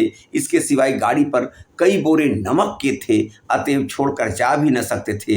लाचार बेचारे गाड़ी पर ही लेट गए। वही रतजगा करने की ठान ली, चिलम पी, गाना गाया, फिर हुक्का पिया। इस तरह साहू जी आधी रात तक नींद बहलाते रहे। अपनी जान में तो वह जागते ही रहे, पर पौ फटते ही जो नींद टूटी और कमर पर हाथ रखा तो थैली गायब थी। घबरा कर इधर उधर देखा तो कई कनस्तर तेल भी नदारद थे। अफसोस में बेचारे ने सिर पीट लिया और पछाड़ खाने लगे। प्रातःकाल रोते बिलखते घर पहुँचे। सहुआइन ने जब यह बुरी सुनावनी सुनी तब पहले तो रोई, फिर अलगू चौधरी को गालियां देने लगी। निगोड़े ने ऐसा कुलक्षणी बैल दिया कि जन्म भर की कमाई लुट गई। इस घटना को हुए कई महीने बीत गए। अलगू जब अपने बैल का दाम मांगते तब साहू और सहुआइन दोनों ही झल्लाए हुए कुत्ते की तरह चढ़ बैठते और अंड बंड बकने लगते। वाह, यहाँ तो सारे जन्म की कमाई लुट गई, सत्यानाश हो गया, इन्हें दामों की पड़ी। मुर्दा बैल दिया था, इस पर दाम मांगने चले हैं। आंखों में धूल झोंक दी, सत्यानाशी बैल गले बांध दिया। हमें नीरा पोंगा ही समझ लिया है। हम भी बनिए के बच्चे हैं। ऐसे बुद्धू कहीं और होंगे। पहले जाकर किसी गड्ढे में मुंह धो आओ, तब दाम लेना। न जी मानता हो तो हमारा बैल खोल ले जाओ। महीना भर के बदले 2 महीना जोत लो, और क्या लोगे। चौधरी के अशुभ चिंतकों की कमी न थी। ऐसे अवसरों पर वे भी एकत्र हो जाते और साहू जी के बर्राने की पुष्टि करते, परंतु 150 रुपये के इस तरह हाथ धो लेना आसान काम न था। एक बार वह भी गर्म पड़े। साहू जी बिगड़कर लाठी ढूंढने घर चले गए। अब सहुआइन ने मैदान लिया। प्रश्नोत्तर होते होते हाथापाई की नौबत आ पहुंची। सहुआइन ने घर में घुसकर किवाड़ बंद कर लिया। शोरगुल सुनकर गांव के भले मानस जमा हो गए। उन्होंने दोनों को समझाया, साहू जी को दिलासा देकर घर से निकाला। वह परामर्श देने लगे कि इस तरह से काम न चलेगा, पंचायत कर लो। बात फिर पंचायत पर आ गई। पंचायत कर लो, जो कुछ तय हो जाए उसे स्वीकार कर लो। साहू जी राजी हो गए। अलगू ने भी हामी भर ली। अब कहानी अपने अंतिम दृश्य पर है। एक मित्र ने तो जो किया, अब दूसरे की सुनिए। पंचायत की तैयारियां होने लगी। अब बैल का मूल्य मिले कि न मिले, इस पर पंचायत की बात होने लगी। पंचायत की तैयारियां होने लगी। दोनों पक्षों ने अपने अपने दल बनाने शुरू किए। इसके बाद तीसरे दिन उसी वृक्ष के नीचे पंचायत बैठी। वही संध्या का समय था। खेतों में कौवे पंचायत कर रहे थे। विवादग्रस्त विषय था यह कि मटर की फलियों पर उनका कोई स्वत्व है या नहीं, और जब तक यह प्रश्न हल न हो जाए तब तक वे रखवाले की पुकार पर अपनी अप्रसन्नता प्रकट करना आवश्यक समझते थे। पेड़ की डालियों पर बैठी सुख मंडली में यह प्रश्न छिड़ा हुआ था कि मनुष्यों को उन्हें बेमुरव्वत कहने का क्या अधिकार है, जब उन्हें स्वयं अपने मित्रों से दगा करने में भी संकोच नहीं होता। पंचायत बैठ गई तो रामधन मिश्र ने कहा, अब देरी क्या है, पंचों का चुनाव हो जाना चाहिए। बोलो चौधरी, किसको किसको पंच बदते हो? अलगू ने दीन भाव से कहा, समझू साहू ही चुन ले। समझू खड़े हुए और कड़क कर बोले, मेरी ओर से जुम्मन शेख। उनको लगा कि यही बदला ले सकता है। समझू खड़े हुए और कड़क कर बोले, मेरी ओर से जुम्मन शेख। जुम्मन का नाम सुनते ही अलगू चौधरी का कलेजा धक धक करने लगा, मानो किसी ने अचानक थप्पड़ मार दिया। रामधन अलगू के मित्र थे, वह बात को ताड़ गए। पूछा, क्यों चौधरी, तुम्हें कोई उज्र तो नहीं, तुम्हें कोई शिकायत तो नहीं? चौधरी ने निराश होकर कहा, नहीं, मुझे क्या उज्र होगा। अपने उत्तरदायित्व का ज्ञान, यहाँ यही श्रेष्ठ पंक्ति आती है कि अपने उत्तरदायित्व का ज्ञान बहुधा हमारे संकुचित विचारों का सुधारक होता है। जब हम राह भूल कर भटकने लगते हैं, तब यही ज्ञान हमारा विश्वसनीय पथ प्रदर्शक बन जाता है। पत्र संपादक अपनी शांति कुटी में बैठा हुआ कितनी धृष्टता और स्वतंत्रता के साथ अपनी प्रबल लेखनी से मंत्रिमंडल पर आक्रमण करता है, परंतु ऐसे अवसर आते हैं जब वह स्वयं मंत्रिमंडल में सम्मिलित होता है। मंडल के भवन में पग धरते ही उसकी लेखनी कितनी मर्मज्ञ, कितनी विचारशील, कितनी न्यायपरायण होती है, इसका कारण उत्तरदायित्व का ज्ञान है। नवयुवक युवावस्था में कितना उदंड रहता है। माता पिता उसकी ओर कितने चिंतित रहते हैं, वे उसे कुल कलंक समझते हैं, परंतु थोड़े ही समय में परिवार का बोझ सिर पर पड़ते ही वह अव्यवस्थित चित्त उन्मत्त युवक कितना धैर्यशील, कैसा शांत चित्त हो जाता है। यह भी उत्तरदायित्व के ज्ञान का फल है। जुम्मन शेख के मन में भी सरपंच का उच्च स्थान ग्रहण करते ही अपनी जिम्मेदारियों का भाव पैदा हुआ। उसने सोचा, मैं इस वक्त न्याय और धर्म के सर्वोच्च आसन पर बैठा हूँ। मेरे मुंह से इस समय जो कुछ निकलेगा वह देववाणी के सदृश्य है, और देववाणी में मेरे मनोविकारों का कदापि समावेश न होना चाहिए। मुझे सत्य से जौ भर भी टलना उचित नहीं। पंचों ने दोनों पक्षों से सवाल जवाब करने शुरू किए। बहुत देर तक दोनों दल अपने अपने पक्ष का समर्थन करते थे। इस विषय में तो सब सहमत थे कि समझू को बैल का मूल्य देना चाहिए, परंतु दो महाशय इस कारण रियायत करना चाहते थे कि बैल के मर जाने से समझू को हानि हुई है। इसके प्रतिकूल दो सभ्य मूल के अतिरिक्त समझू को दंड भी देना चाहते थे, जिससे फिर किसी को पशुओं के साथ ऐसी निर्दयता करने का साहस न हो। अंत में जुम्मन ने फैसला सुनाया, अलगू चौधरी और समझू साहू, पंचों ने तुम्हारे मामलों पर अच्छी तरह विचार किया है, पंचों ने जुम्मन ने फैसला सुनाया, अलगू चौधरी और समझू साहू, पंचों ने तुम्हारे मामले पर अच्छी तरह विचार किया। समझू को उचित है कि बैल का पूरा दाम दें। जिस वक्त उन्होंने बैल लिया उसे कोई बीमारी न थी। जिस समय उन्होंने बैल लिया उसको कोई बीमारी न थी। अगर उसी समय दाम दे दिए जाते तो आज समझू उसे फेर लेने का आग्रह न करते। बैल की मृत्यु केवल इस कारण हुई है कि उससे बड़ा कठिन परिश्रम लिया गया और उसके दाने चारे का कोई अच्छा प्रबंध न किया गया। रामधन मिश्र बोले, समझू ने बैल को जानबूझकर मारा है, अतएव उससे दंड लेना चाहिए। जुम्मन बोले, यह दूसरा सवाल है। हमको इससे कोई मतलब नहीं। झगड़ू साहू ने कहा, समझू के साथ कुछ रियायत होनी चाहिए। जुम्मन बोले, यह अलगू चौधरी की इच्छा पर निर्भर है। यह रियायत करें तो उनकी भलमनसी। अलगू चौधरी फूले न समाये उठ खड़े हुए और जोर से बोले, पंच परमेश्वर की जय। अलगू चौधरी को विश्वास नहीं था वैसा फैसला आया। जुम्मन शेख ने दूध का दूध और पानी का पानी किया, अपनी शत्रुता को भुलाकर। तब अलगू चौधरी फूले न समाये उठ खड़े हुए और जोर से बोले, पंच परमेश्वर की जय। इसके साथ ही चारों ओर से प्रतिध्वनि हुई, पंच परमेश्वर की जय। प्रत्येक मनुष्य जुम्मन की नीति को सराहता था। इसे कहते हैं न्याय। यह मनुष्य का काम नहीं, पंच में परमेश्वर वास करते हैं। यह उन्हीं की महिमा है। पंच के सामने खोटे को कौन खड़ा कर सकता है। थोड़ी देर बाद जुम्मन अलगू के पास आए और उनके गले लिपट कर बोले, भैया, जब से तुमने मेरी पंचायत की तब से मैं तुम्हारा प्राणघातक शत्रु बन गया था, पर आज मुझे ज्ञात हुआ कि पंच के पद पर बैठकर न कोई किसी का दोस्त होता है न दुश्मन। न्याय के सिवा उसे और कुछ नहीं सूझता।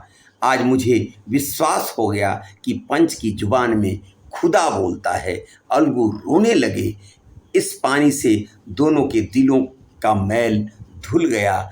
मित्रता की मुरझाई हुई लता फिर से हरी हो गई। आपने सुना पंच परमेश्वर। भारतीय गांवों में यह पंच व्यवस्था, यह सरपंच व्यवस्था आज भी कायम है। हम लाख बेईमानी की दुनिया में चलते हों, मगर पंचों के दिल में परमेश्वर का वास होता है और उनके जुबान से निकलने वाले जो फैसले होते हैं वो ईश्वरीय न्याय माने जाते हैं।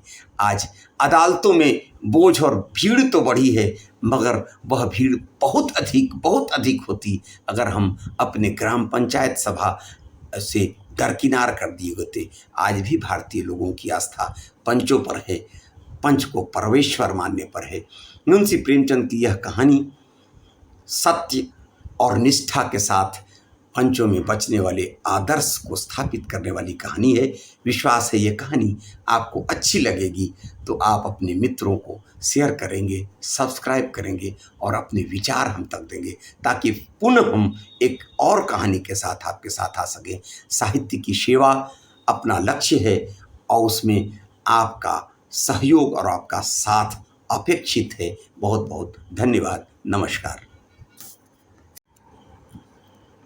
मित्रों, आज मैं मुंशी प्रेमचंद की एक कालजयी रचना, जो मुझको लगता है कि यथार्थ और आदर्श के बीच एक सेतु की तरह है, जिसकी पंक्तियाँ कि अपने उत्तरदायित्व का ज्ञान बहुधा हमारे संकुचित व्यवहारों का सुधारक होता है। ये पंक्ति समाज में हर जगह आप सुनते होंगे कि बेटा, क्या बिगाड़ के डर से ईमान की बात नहीं कहोगे। ये पंक्तियां हैं पंच परमेश्वर की। पंच परमेश्वर मुंशी प्रेमचंद, कथा सम्राट मुंशी प्रेमचंद की एक कालजयी रचना है। इस रचना में दो मित्रों के बीच कैसे मित्रता है और पुनः विभेद की स्थिति आती है और उस विभेद की स्थिति में भी जब पंच की कुर्सी मिलती है, जब जजमेंट का या निर्णय का समय आता है, तो कैसे दोनों मित्र जो भारतीय व्यवस्था में व्याप्त एक पंच के प्रति ईमान की बात है, वह कैसे उभर कर आती है। चलिए हम सुनते हैं मुंशी प्रेमचंद के शब्दों में। जुम्मन शेख और अलगू चौधरी में गाढ़ी मित्रता थी। जुम्मन शेख और अलगू चौधरी में गाढ़ी मित्रता थी, कुछ लेन देन में भी साझा था। एक को दूसरे पर अटल विश्वास था। जब हज करने गए थे तब अपना घर अलगू को सौंप गए थे और अलगू जब कभी बाहर जाते तो जुम्मन पर अपना घर छोड़ देते थे। उनमें न खान पान का व्यवहार था, न धर्म का नाता, केवल विचार मिलते थे। ये विचार पर ही मित्रता थी। मित्रता का मूल मंत्र भी यही है। इस मित्रता का जन्म उसी समय हुआ जब दोनों मित्र बालक ही थे और जुम्मन के पूज्य पिता जुमराती उन्हें शिक्षा प्रदान करते थे। अलगू ने गुरुजी की बहुत सेवा की थी। खूब रकाबियाँ मांजी, खूब प्याले धुए। उनका हुक्का एक क्षण के लिए भी विश्राम न लेने पाता था, क्योंकि प्रत्येक चिल्लम अलगू को आध घंटे तक किताबों से अलग कर देती थी। अलगू के पिता पुराने विचारों के मनुष्य थे। उन्हें शिक्षा की अपेक्षा गुरु की सेवा शुश्रूषा पर अधिक विश्वास था। वह कहते थे कि विद्या पढ़ने से नहीं आती, जो कुछ होता है गुरु के आशीर्वाद से। बस गुरु जी की कृपा दृष्टि चाहिए। अतएव यदि अलगू पर जुमराती शेख के आशीर्वाद अथवा सत्संग का कुछ फल न हुआ तो यह मानकर संतोष कर लेगा कि विद्योपार्जन में मैंने यथाशक्ति कोई बात उठा नहीं रखी। विद्या उसके भाग्य ही में न थी तो कैसे आती। अगर जुमराती शेख स्वयं आशीर्वाद के कायल न थे, उन्हें अपने सोटे पर अधिक भरोसा था और उसी सोटे के प्रताप से आज आस पास के गांवों में जुम्मन की पूजा होती थी। उनके लिखे हुए रेहननामे या बैनामे पर कचहरी का मुहर्रिर भी कलम न उठा सकता था। हल्के का डाकिया, कांस्टेबल और तहसील का चपरासी सब उनकी कृपा की आकांक्षा करते थे। अतएव अलगू का मन उनके धन के कारण था, तो जुम्मन शेख अपनी अनमोल विद्या से ही सबके आदर पात्र बने थे। जुम्मन शेख की एक बूढ़ी खाला अर्थात मौसी थी। उनके पास कुछ थोड़ी सी मिल्कियत थी, परंतु उनके निकट संबंधियों में कोई न था। जुम्मन ने लंबे चौड़े वादे करके वह मिल्कियत अपने नाम लिखवा ली थी। जब तक दान पत्र की रजिस्ट्री न हुई थी तब तक खाला जान का खूब आदर सत्कार किया गया। उन्हें खूब स्वादिष्ट पदार्थ खिलाए गए, हलवे पुलाव की वर्षा सी की गई।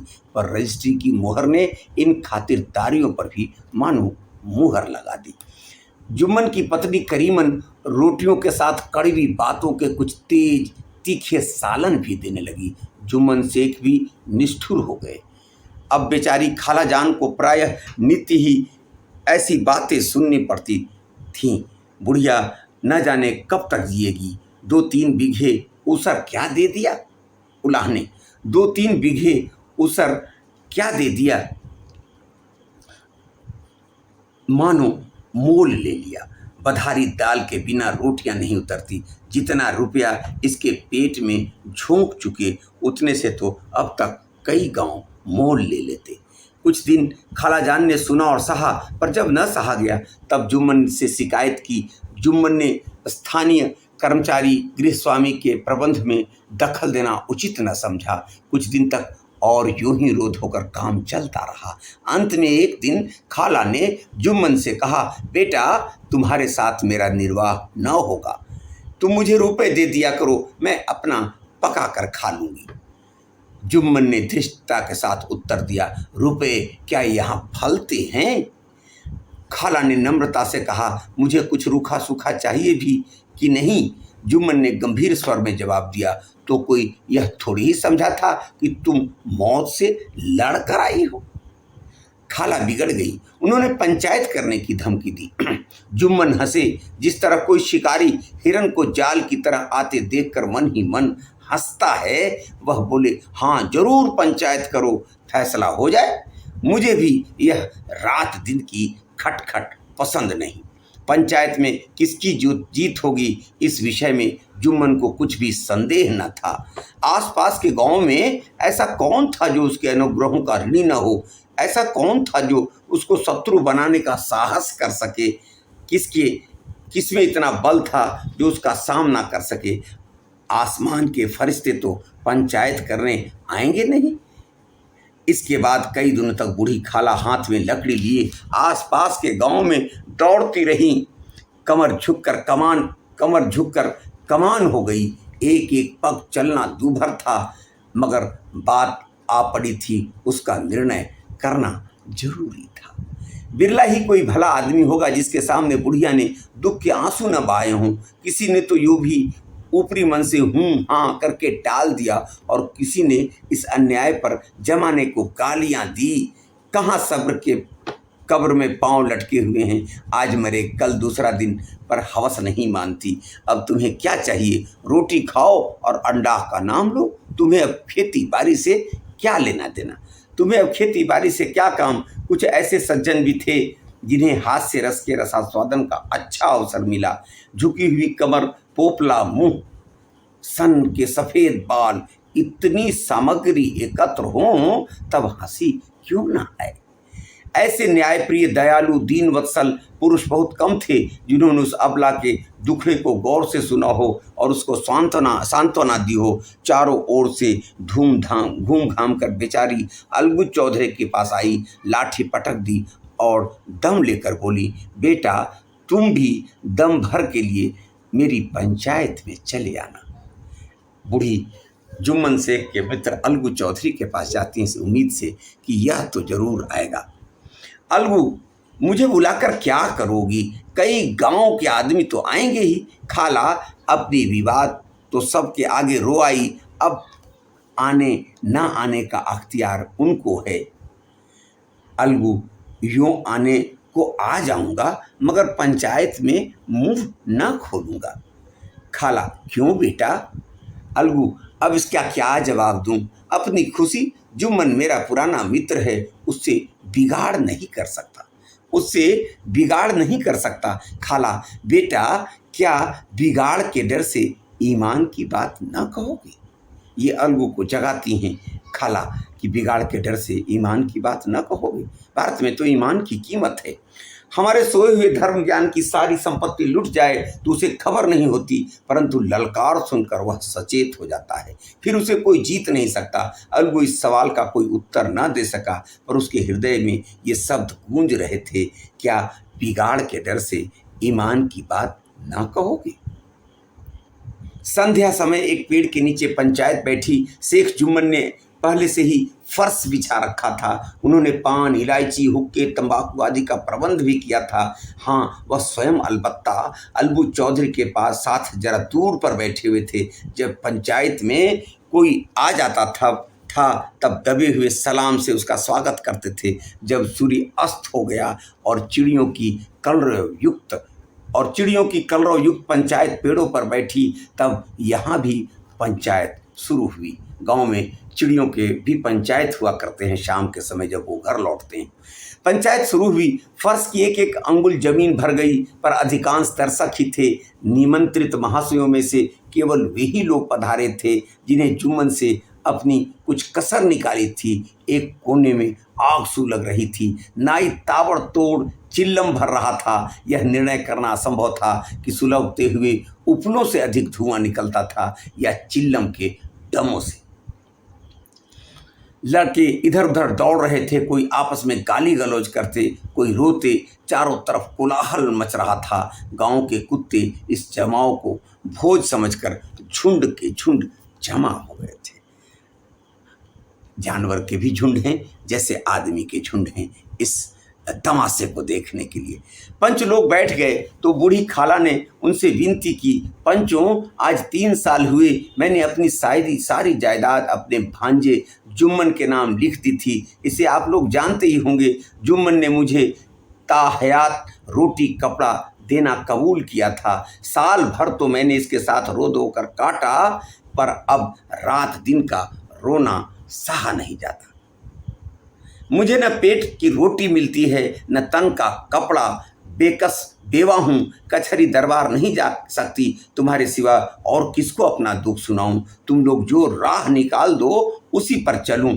अगर मुझ में कोई ऐब हो तो मेरे मुंह पर थप्पड़ मारो। जुम्मन ने में बुराई देखो तो उसे समझाओ, क्यों एक बेकस की आह लेता है। मैं पंचों का हुक्म सर माथे पर चढ़ाऊंगी। रामधन मिश्र जिनके कई आसामियों को जुम्मन ने अपने गांव में बसा लिया था, रामधन मिश्र जिनके कई आसामियों को जुम्मन ने अपने गांव में बसा लिया था, बोले, जुम्मन मियाँ किसे पंच बनते हो, अभी से इसका निपटारा कर लो, फिर जो कुछ पंच कहेंगे वही मानना पड़ेगा।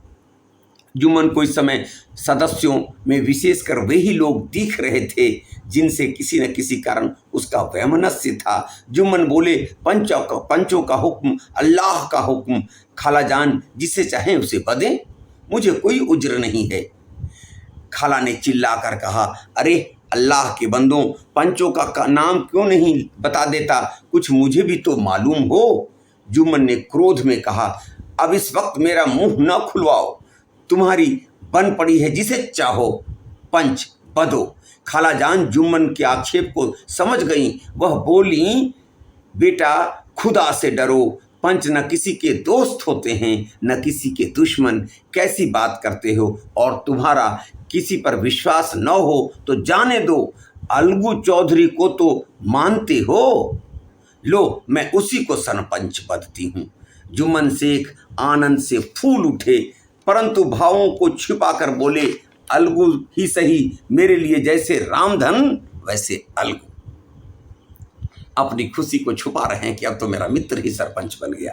अलगू इन झमेले में फंसना नहीं चाहते थे। वे कन्नी कटाने लगे, बोले, खाला तुम जानती हो कि मेरी जुम्मन से गाढ़ी दोस्ती है। खाला ने गंभीर स्वर में कहा, बेटा दोस्ती के लिए कोई अपना ईमान नहीं बेचता, बेटा दोस्ती के लिए कोई अपना ईमान नहीं बेचता।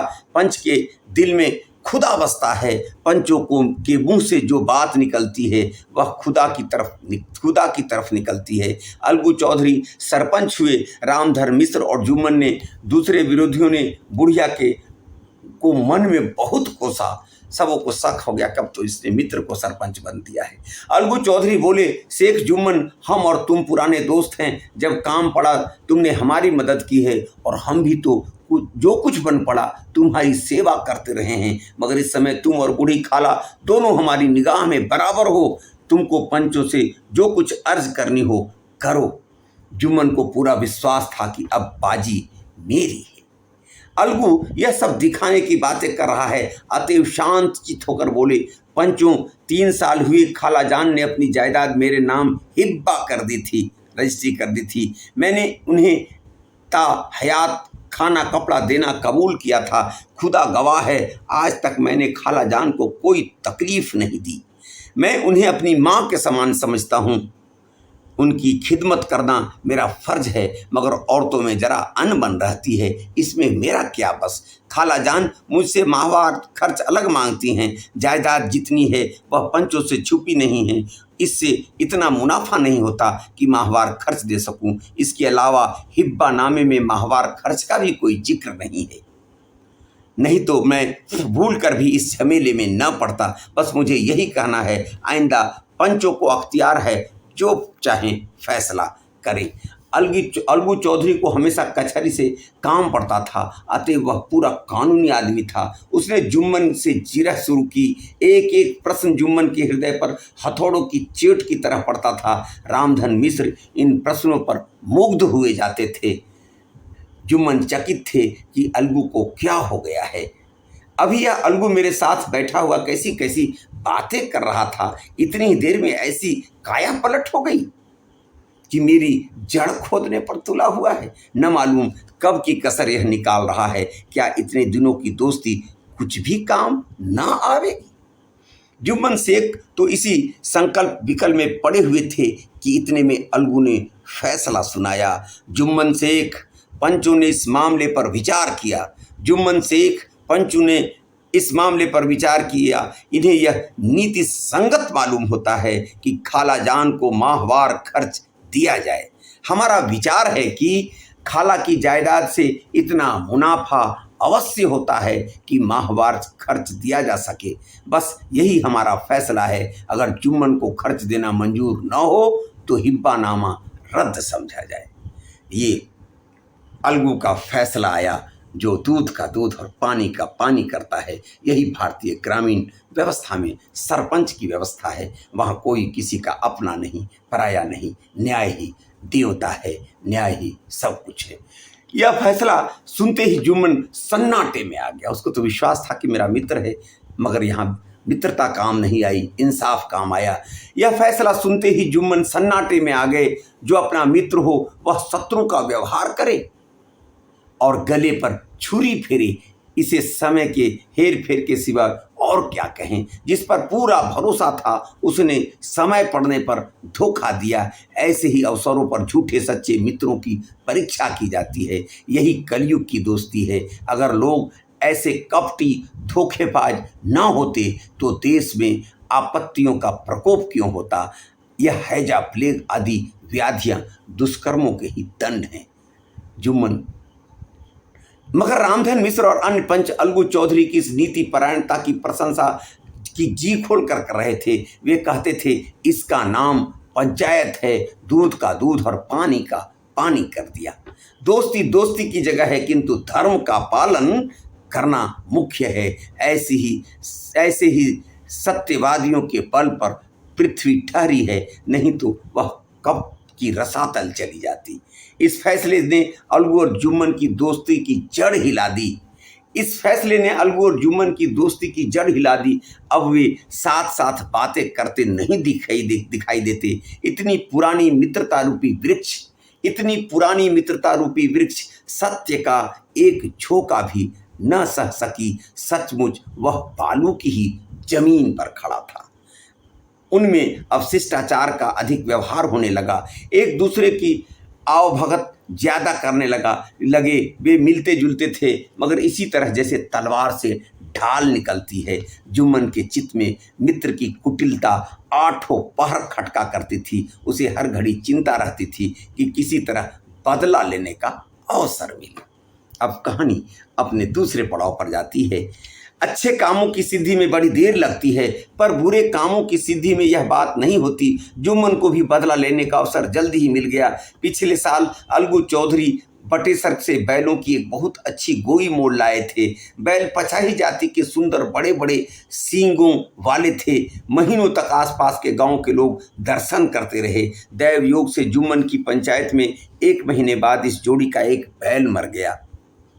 जुम्मन ने दोस्तों से कहा, यह दगाबाजी की सजा है। इंसान सब्र भले ही कर जाए, पर खुदा नेक बद सब देखता है। अलगू को संदेह हुआ कि जुम्मन ने बैल को विष दिला दिया है। चौधराइन ने भी जुम्मन पर ही इस दुर्घटना का दोषारोपण किया। उसने कहा, जुम्मन ने कुछ करा दिया है। चौधराइन और करीमन में इस विषय पर एक दिन खूब ही वाद विवाद हुआ। दोनों देवियों ने शब्द बाहुल्य की नदी बहा दी। व्यंग, वक्रोक्ति, अन्योक्ति, उपमा आदि अलंकारों में बातें हुई। जुम्मन ने किसी तरह शांति स्थापित की। उन्होंने अपनी पत्नी को डांट डपट कर समझा दिया। वह उसे रणभूमि से हटा भी ले गए। उधर अलगू चौधरी ने समझाने बुझाने का काम अपने तर्कपूर्ण सोटे से लिया। अब अकेला बैल किस काम का। उसका जोड़ा बहुत ढूंढा गया, पर न मिला। निदान यह सालाह ठहरी कि इसे बेच डालना चाहिए। गांव में एक समझू साहू थे। वह इक्का गाड़ी हाँकते थे। गांव में गुड़ घी लाद कर मंडी ले जाते। मंडी से तेल नमक भर लाते और गांव में बेचते। इस बैल पर उनका मन लहराया। उन्होंने सोचा, यह बैल हाथ लगे तो दिन भर बेखटके 3 खेप हो जाए। शहर से गांव 3 खेप हो जाए। आजकल तो एक ही खेप में लाले पड़ते रहते हैं। बैल देखा, गाड़ी ने के दौड़ाया, बाल भौरी की पहचान कराई, मोल तोल किया और उसे लाकर द्वार पर बांध ही दिया। 1 महीने में दाम चुकाने का वादा ठहरा। चौधरी को भी गरज ही थी ही, घाटे की परवाह न की। समझू साहू ने नया बैल पाया तो लगे उसे रगेदने। उधार में लिया 1 महीने का और अब उधार को मुफ्त समझकर उसको रगड़ने लगे। समझू ने नया बैल पाया तो लगे रगेदने। वह दिन में 3-3 4-4 खेप करने लगे। न चारे की फिक्र थी न पानी की, बस खेपों में काम था। मंडी ले गए, वहाँ कुछ सूखा भूसा सामने डाल दिया। बेचारा जानवर अभी दम भी न लेने पाया था कि फिर जोत लिया। अलगू चौधरी के घर तो चैन की बंसी बजती थी। बैलराम छठे छमाहे कभी बहली में जोते जाते थे। खूब उछलते कूदते और कोसों तक दौड़ते चले जाते थे। वहाँ बैलराम का रातिब था। साफ पानी, दली हुई अरहर की दाल और भूसे के साथ खल्ली, और यही नहीं, कभी कभी घी का भी स्वाद चखने को मिल जाता था। शाम सवेरे एक आदमी खरहरे करता, पोंछता और सहलाता। कहाँ वह सुख चैन, कहाँ वह आठों पहर की खपत। एक एक पग चलना दूभर था, हड्डियां निकल आई थी, पर था वह पानीदार, मार की बर्दाश्त न थी। एक दिन चौथी खेप में साहू जी ने दूना बोझ लादा। दिन भर का थका जानवर, पैर न उठते थे, पर साहू जी कोड़े फटकारने लगे। बस फिर क्या था, बैल कलेजा तोड़ कर चला। कुछ दूर दौड़ा और चाहा कि जरा दम ले लूं, पर साहू जी को जल्द पहुंचने की फिक्र थी। अतएव उन्होंने कई कोड़े बड़ी निर्दयता से फटकारे। बैल ने एक बार फिर जोर लगाया, पर अब की बार शक्ति ने जवाब दे दिया। वह धरती पर गिर पड़ा और ऐसा गिरा कि फिर न उठा। साहू जी ने बहुत पीटा, टांग पकड़कर खींचा, नथनों में लकड़ी ठूस दी, पर कहीं मृतक भी उठ सकता है।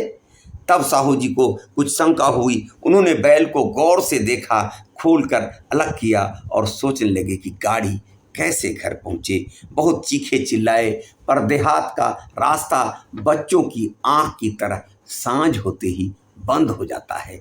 कोई नजर न आया, आसपास कोई गांव भी न था। मारे क्रोध के उन्होंने मरे हुए बैल पर और दुर्रे लगाए और कोसने लगे। अभागे, तुझे मरना ही था तो घर पहुंचकर मरता, ससुरा बीच रास्ते में मर गया। अब गाड़ी कौन खींचे। इस तरह साहू जी खुद जले भुने कई बोरे गुड़ और कई पीपे घी उन्होंने बेचे थे। 2-250 रुपये कमर में बंधे थे। 2-250 रुपये कमर में बंधे थे। इसके सिवाय गाड़ी पर कई बोरे नमक के थे। अतएव छोड़कर जा भी न सकते थे। लाचार बेचारे गाड़ी पर ही लेट गए। वही रतजगा करने की ठान ली। चिलम पी, गाना गाया, फिर हुक्का पिया। इस तरह साहू जी आधी रात तक नींद बहलाते रहे। अपनी जान में तो वह जागते ही रहे, पर पौ फटते ही जो नींद टूटी और कमर पर हाथ रखा तो थैली गायब थी। घबरा कर इधर उधर देखा तो कई कनस्तर तेल भी नदारद थे। अफसोस में बेचारे ने सिर पीट लिया और पछाड़ खाने लगे। प्रातःकाल रोते बिलखते घर पहुंचे। सहुआइन ने जब यह बुरी सुनावनी सुनी तब पहले तो रोई, फिर अलगू चौधरी को गालियां देने लगी। निगोड़े ने ऐसा कुलक्षणी बैल दिया कि जन्म भर की कमाई लुट गई। इस घटना को हुए कई महीने बीत गए। अलगू जब अपने बैल का दाम मांगते तब साहू और सहुआइन दोनों ही झल्लाए हुए कुत्ते की तरह चढ़ बैठते और अंड बंड बकने लगते। वाह, यहाँ तो सारे जन्म की कमाई लुट गई, सत्यानाश हो गया, इन्हें दामों की पड़ी। मुर्दा बैल दिया था, इस पर दाम मांगने चले हैं। आंखों में धूल जोग दी, सत्यानाशी बैल गले बांध दिया। हमें नीरा पोंगा ही समझ लिया है। हम भी बनिए के बच्चे हैं। ऐसे बुद्धू कहीं और होंगे। पहले जाकर किसी गड्ढे में मुंह धो आओ, तब दाम लेना। न जी मानता हो तो हमारा बैल खोल ले जाओ। महीना भर के बदले 2 महीना जोत लो, और क्या लोगे। चौधरी के अशुभ चिंतकों की कमी न थी। ऐसे अवसरों पर वे भी एकत्र हो जाते और साहू जी के बर्राने की पुष्टि करते। परंतु 150 रुपये के इस तरह हाथ धो लेना आसान काम न था। एक बार वह भी गर्म पड़े। साहू जी बिगड़कर लाठी ढूंढने घर चले गए। अब सहुआइन ने मैदान लिया। प्रश्नोत्तर होते होते हाथापाई की नौबत आ पहुंची। सहुआइन ने घर में घुसकर किवाड़ बंद कर लिया। शोरगुल सुनकर गांव के भले मानस जमा हो गए। उन्होंने दोनों को समझाया, साहू जी को दिलासा देकर घर से निकाला। वह परामर्श देने लगे कि इस तरह से काम न चलेगा। पंचायत कर लो। बात फिर पंचायत पर आ गई। पंचायत कर लो, जो कुछ तय हो जाए उसे स्वीकार कर लो। साहू जी राजी हो गए। अलगू ने भी हामी भर ली। अब कहानी अपने अंतिम दृश्य पर है। एक मित्र ने तो जो किया, अब दूसरे की सुनिए। पंचायत की तैयारियां होने लगी। अब बैल का मूल्य मिले कि न मिले इस पर पंचायत की बात होने लगी। पंचायत की तैयारियां होने लगी। दोनों पक्षों ने अपने अपने दल बनाने शुरू किए। इसके बाद तीसरे दिन उसी वृक्ष के नीचे पंचायत बैठी। वही संध्या का समय था। खेतों में कौवे पंचायत कर रहे थे। विवादग्रस्त विषय था यह कि मटर की फलियों पर उनका कोई स्वत्व है या नहीं, और जब तक यह प्रश्न हल न हो जाए तब तक वे रखवाले की पुकार पर अपनी अप्रसन्नता प्रकट करना आवश्यक समझते थे। पेड़ की डालियों पर बैठी सुख मंडली में यह प्रश्न छिड़ा हुआ था कि मनुष्यों को उन्हें बेमुरव्वत कहने का क्या अधिकार है, जब उन्हें स्वयं अपने मित्रों से दगा करने में भी संकोच नहीं होता। पंचायत बैठ गई तो रामधन मिश्र ने कहा, अब देरी क्या है, पंचों का चुनाव हो जाना चाहिए। बोलो चौधरी, किसको किसको पंच बदते हो?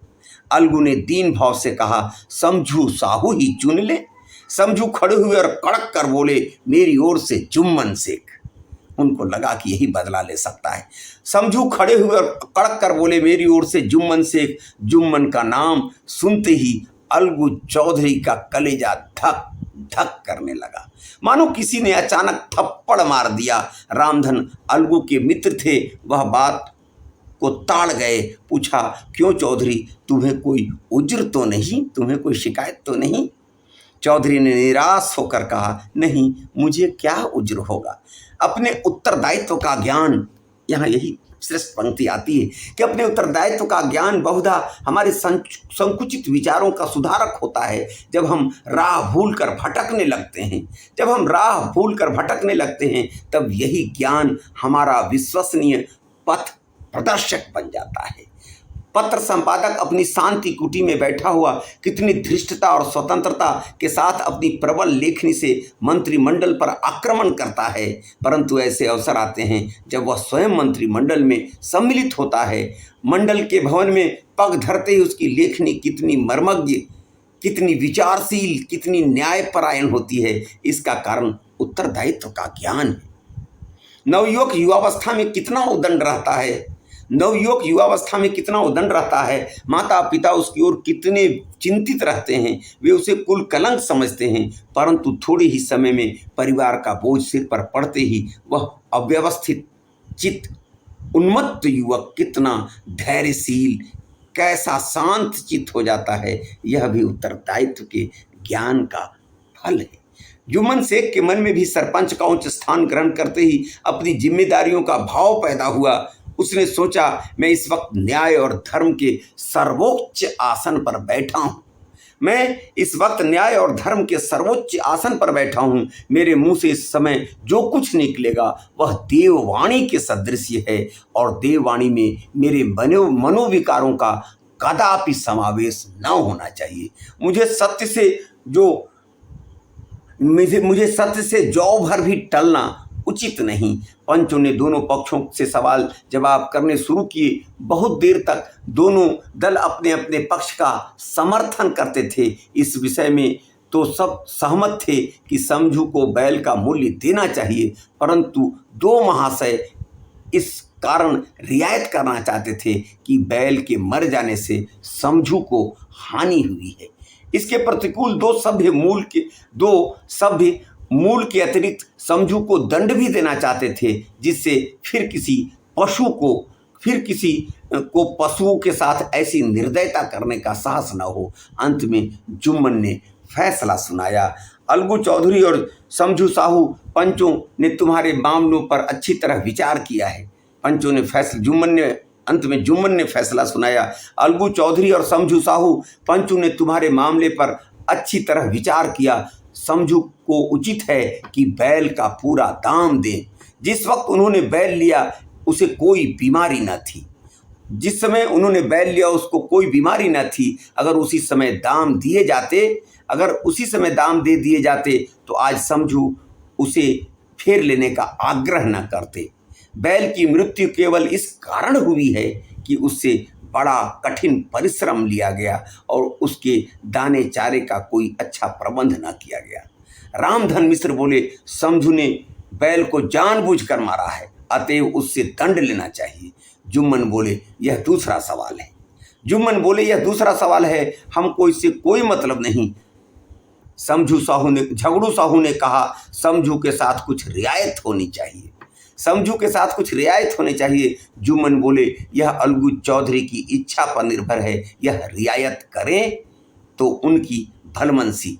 अलगू चौधरी फूले न समाये, उठ खड़े हुए और जोर से बोले, पंच परमेश्वर की जय, पंच परमेश्वर की जय। अलगू चौधरी को विश्वास नहीं था, वैसा फैसला आया। जुम्मन शेख ने दूध का दूध और पानी का पानी किया, अपनी शत्रुता को भुलाकर। तब अलगू चौधरी फूले न समाये, उठ खड़े हुए और जोर से बोले, पंच परमेश्वर की जय।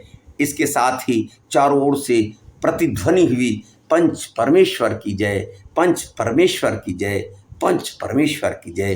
प्रत्येक मनुष्य जुम्मन की नीति को सराहता था। इसे कहते हैं न्याय। यह मनुष्य का काम नहीं, पंच में परमेश्वर वास करते हैं, यह उन्हीं की महिमा है। पंच के सामने खोटे को कौन खड़ा कर सकता है। थोड़ी देर बाद जुम्मन अलगू के पास आए और उनके गले लिपट कर बोले, भैया, जब से तुमने मेरी पंचायत की तब से मैं तुम्हारा प्राणघातक शत्रु बन गया था, पर आज मुझे ज्ञात हुआ कि पंच के पद पर बैठकर न कोई किसी का दोस्त होता है न दुश्मन।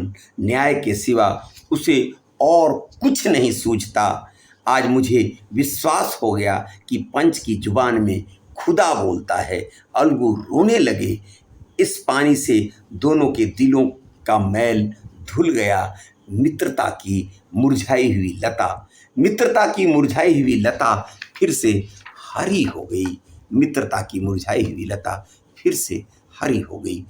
आपने सुना पंच परमेश्वर। भारतीय गांवों में यह पंच व्यवस्था, यह सरपंच व्यवस्था आज भी कायम है।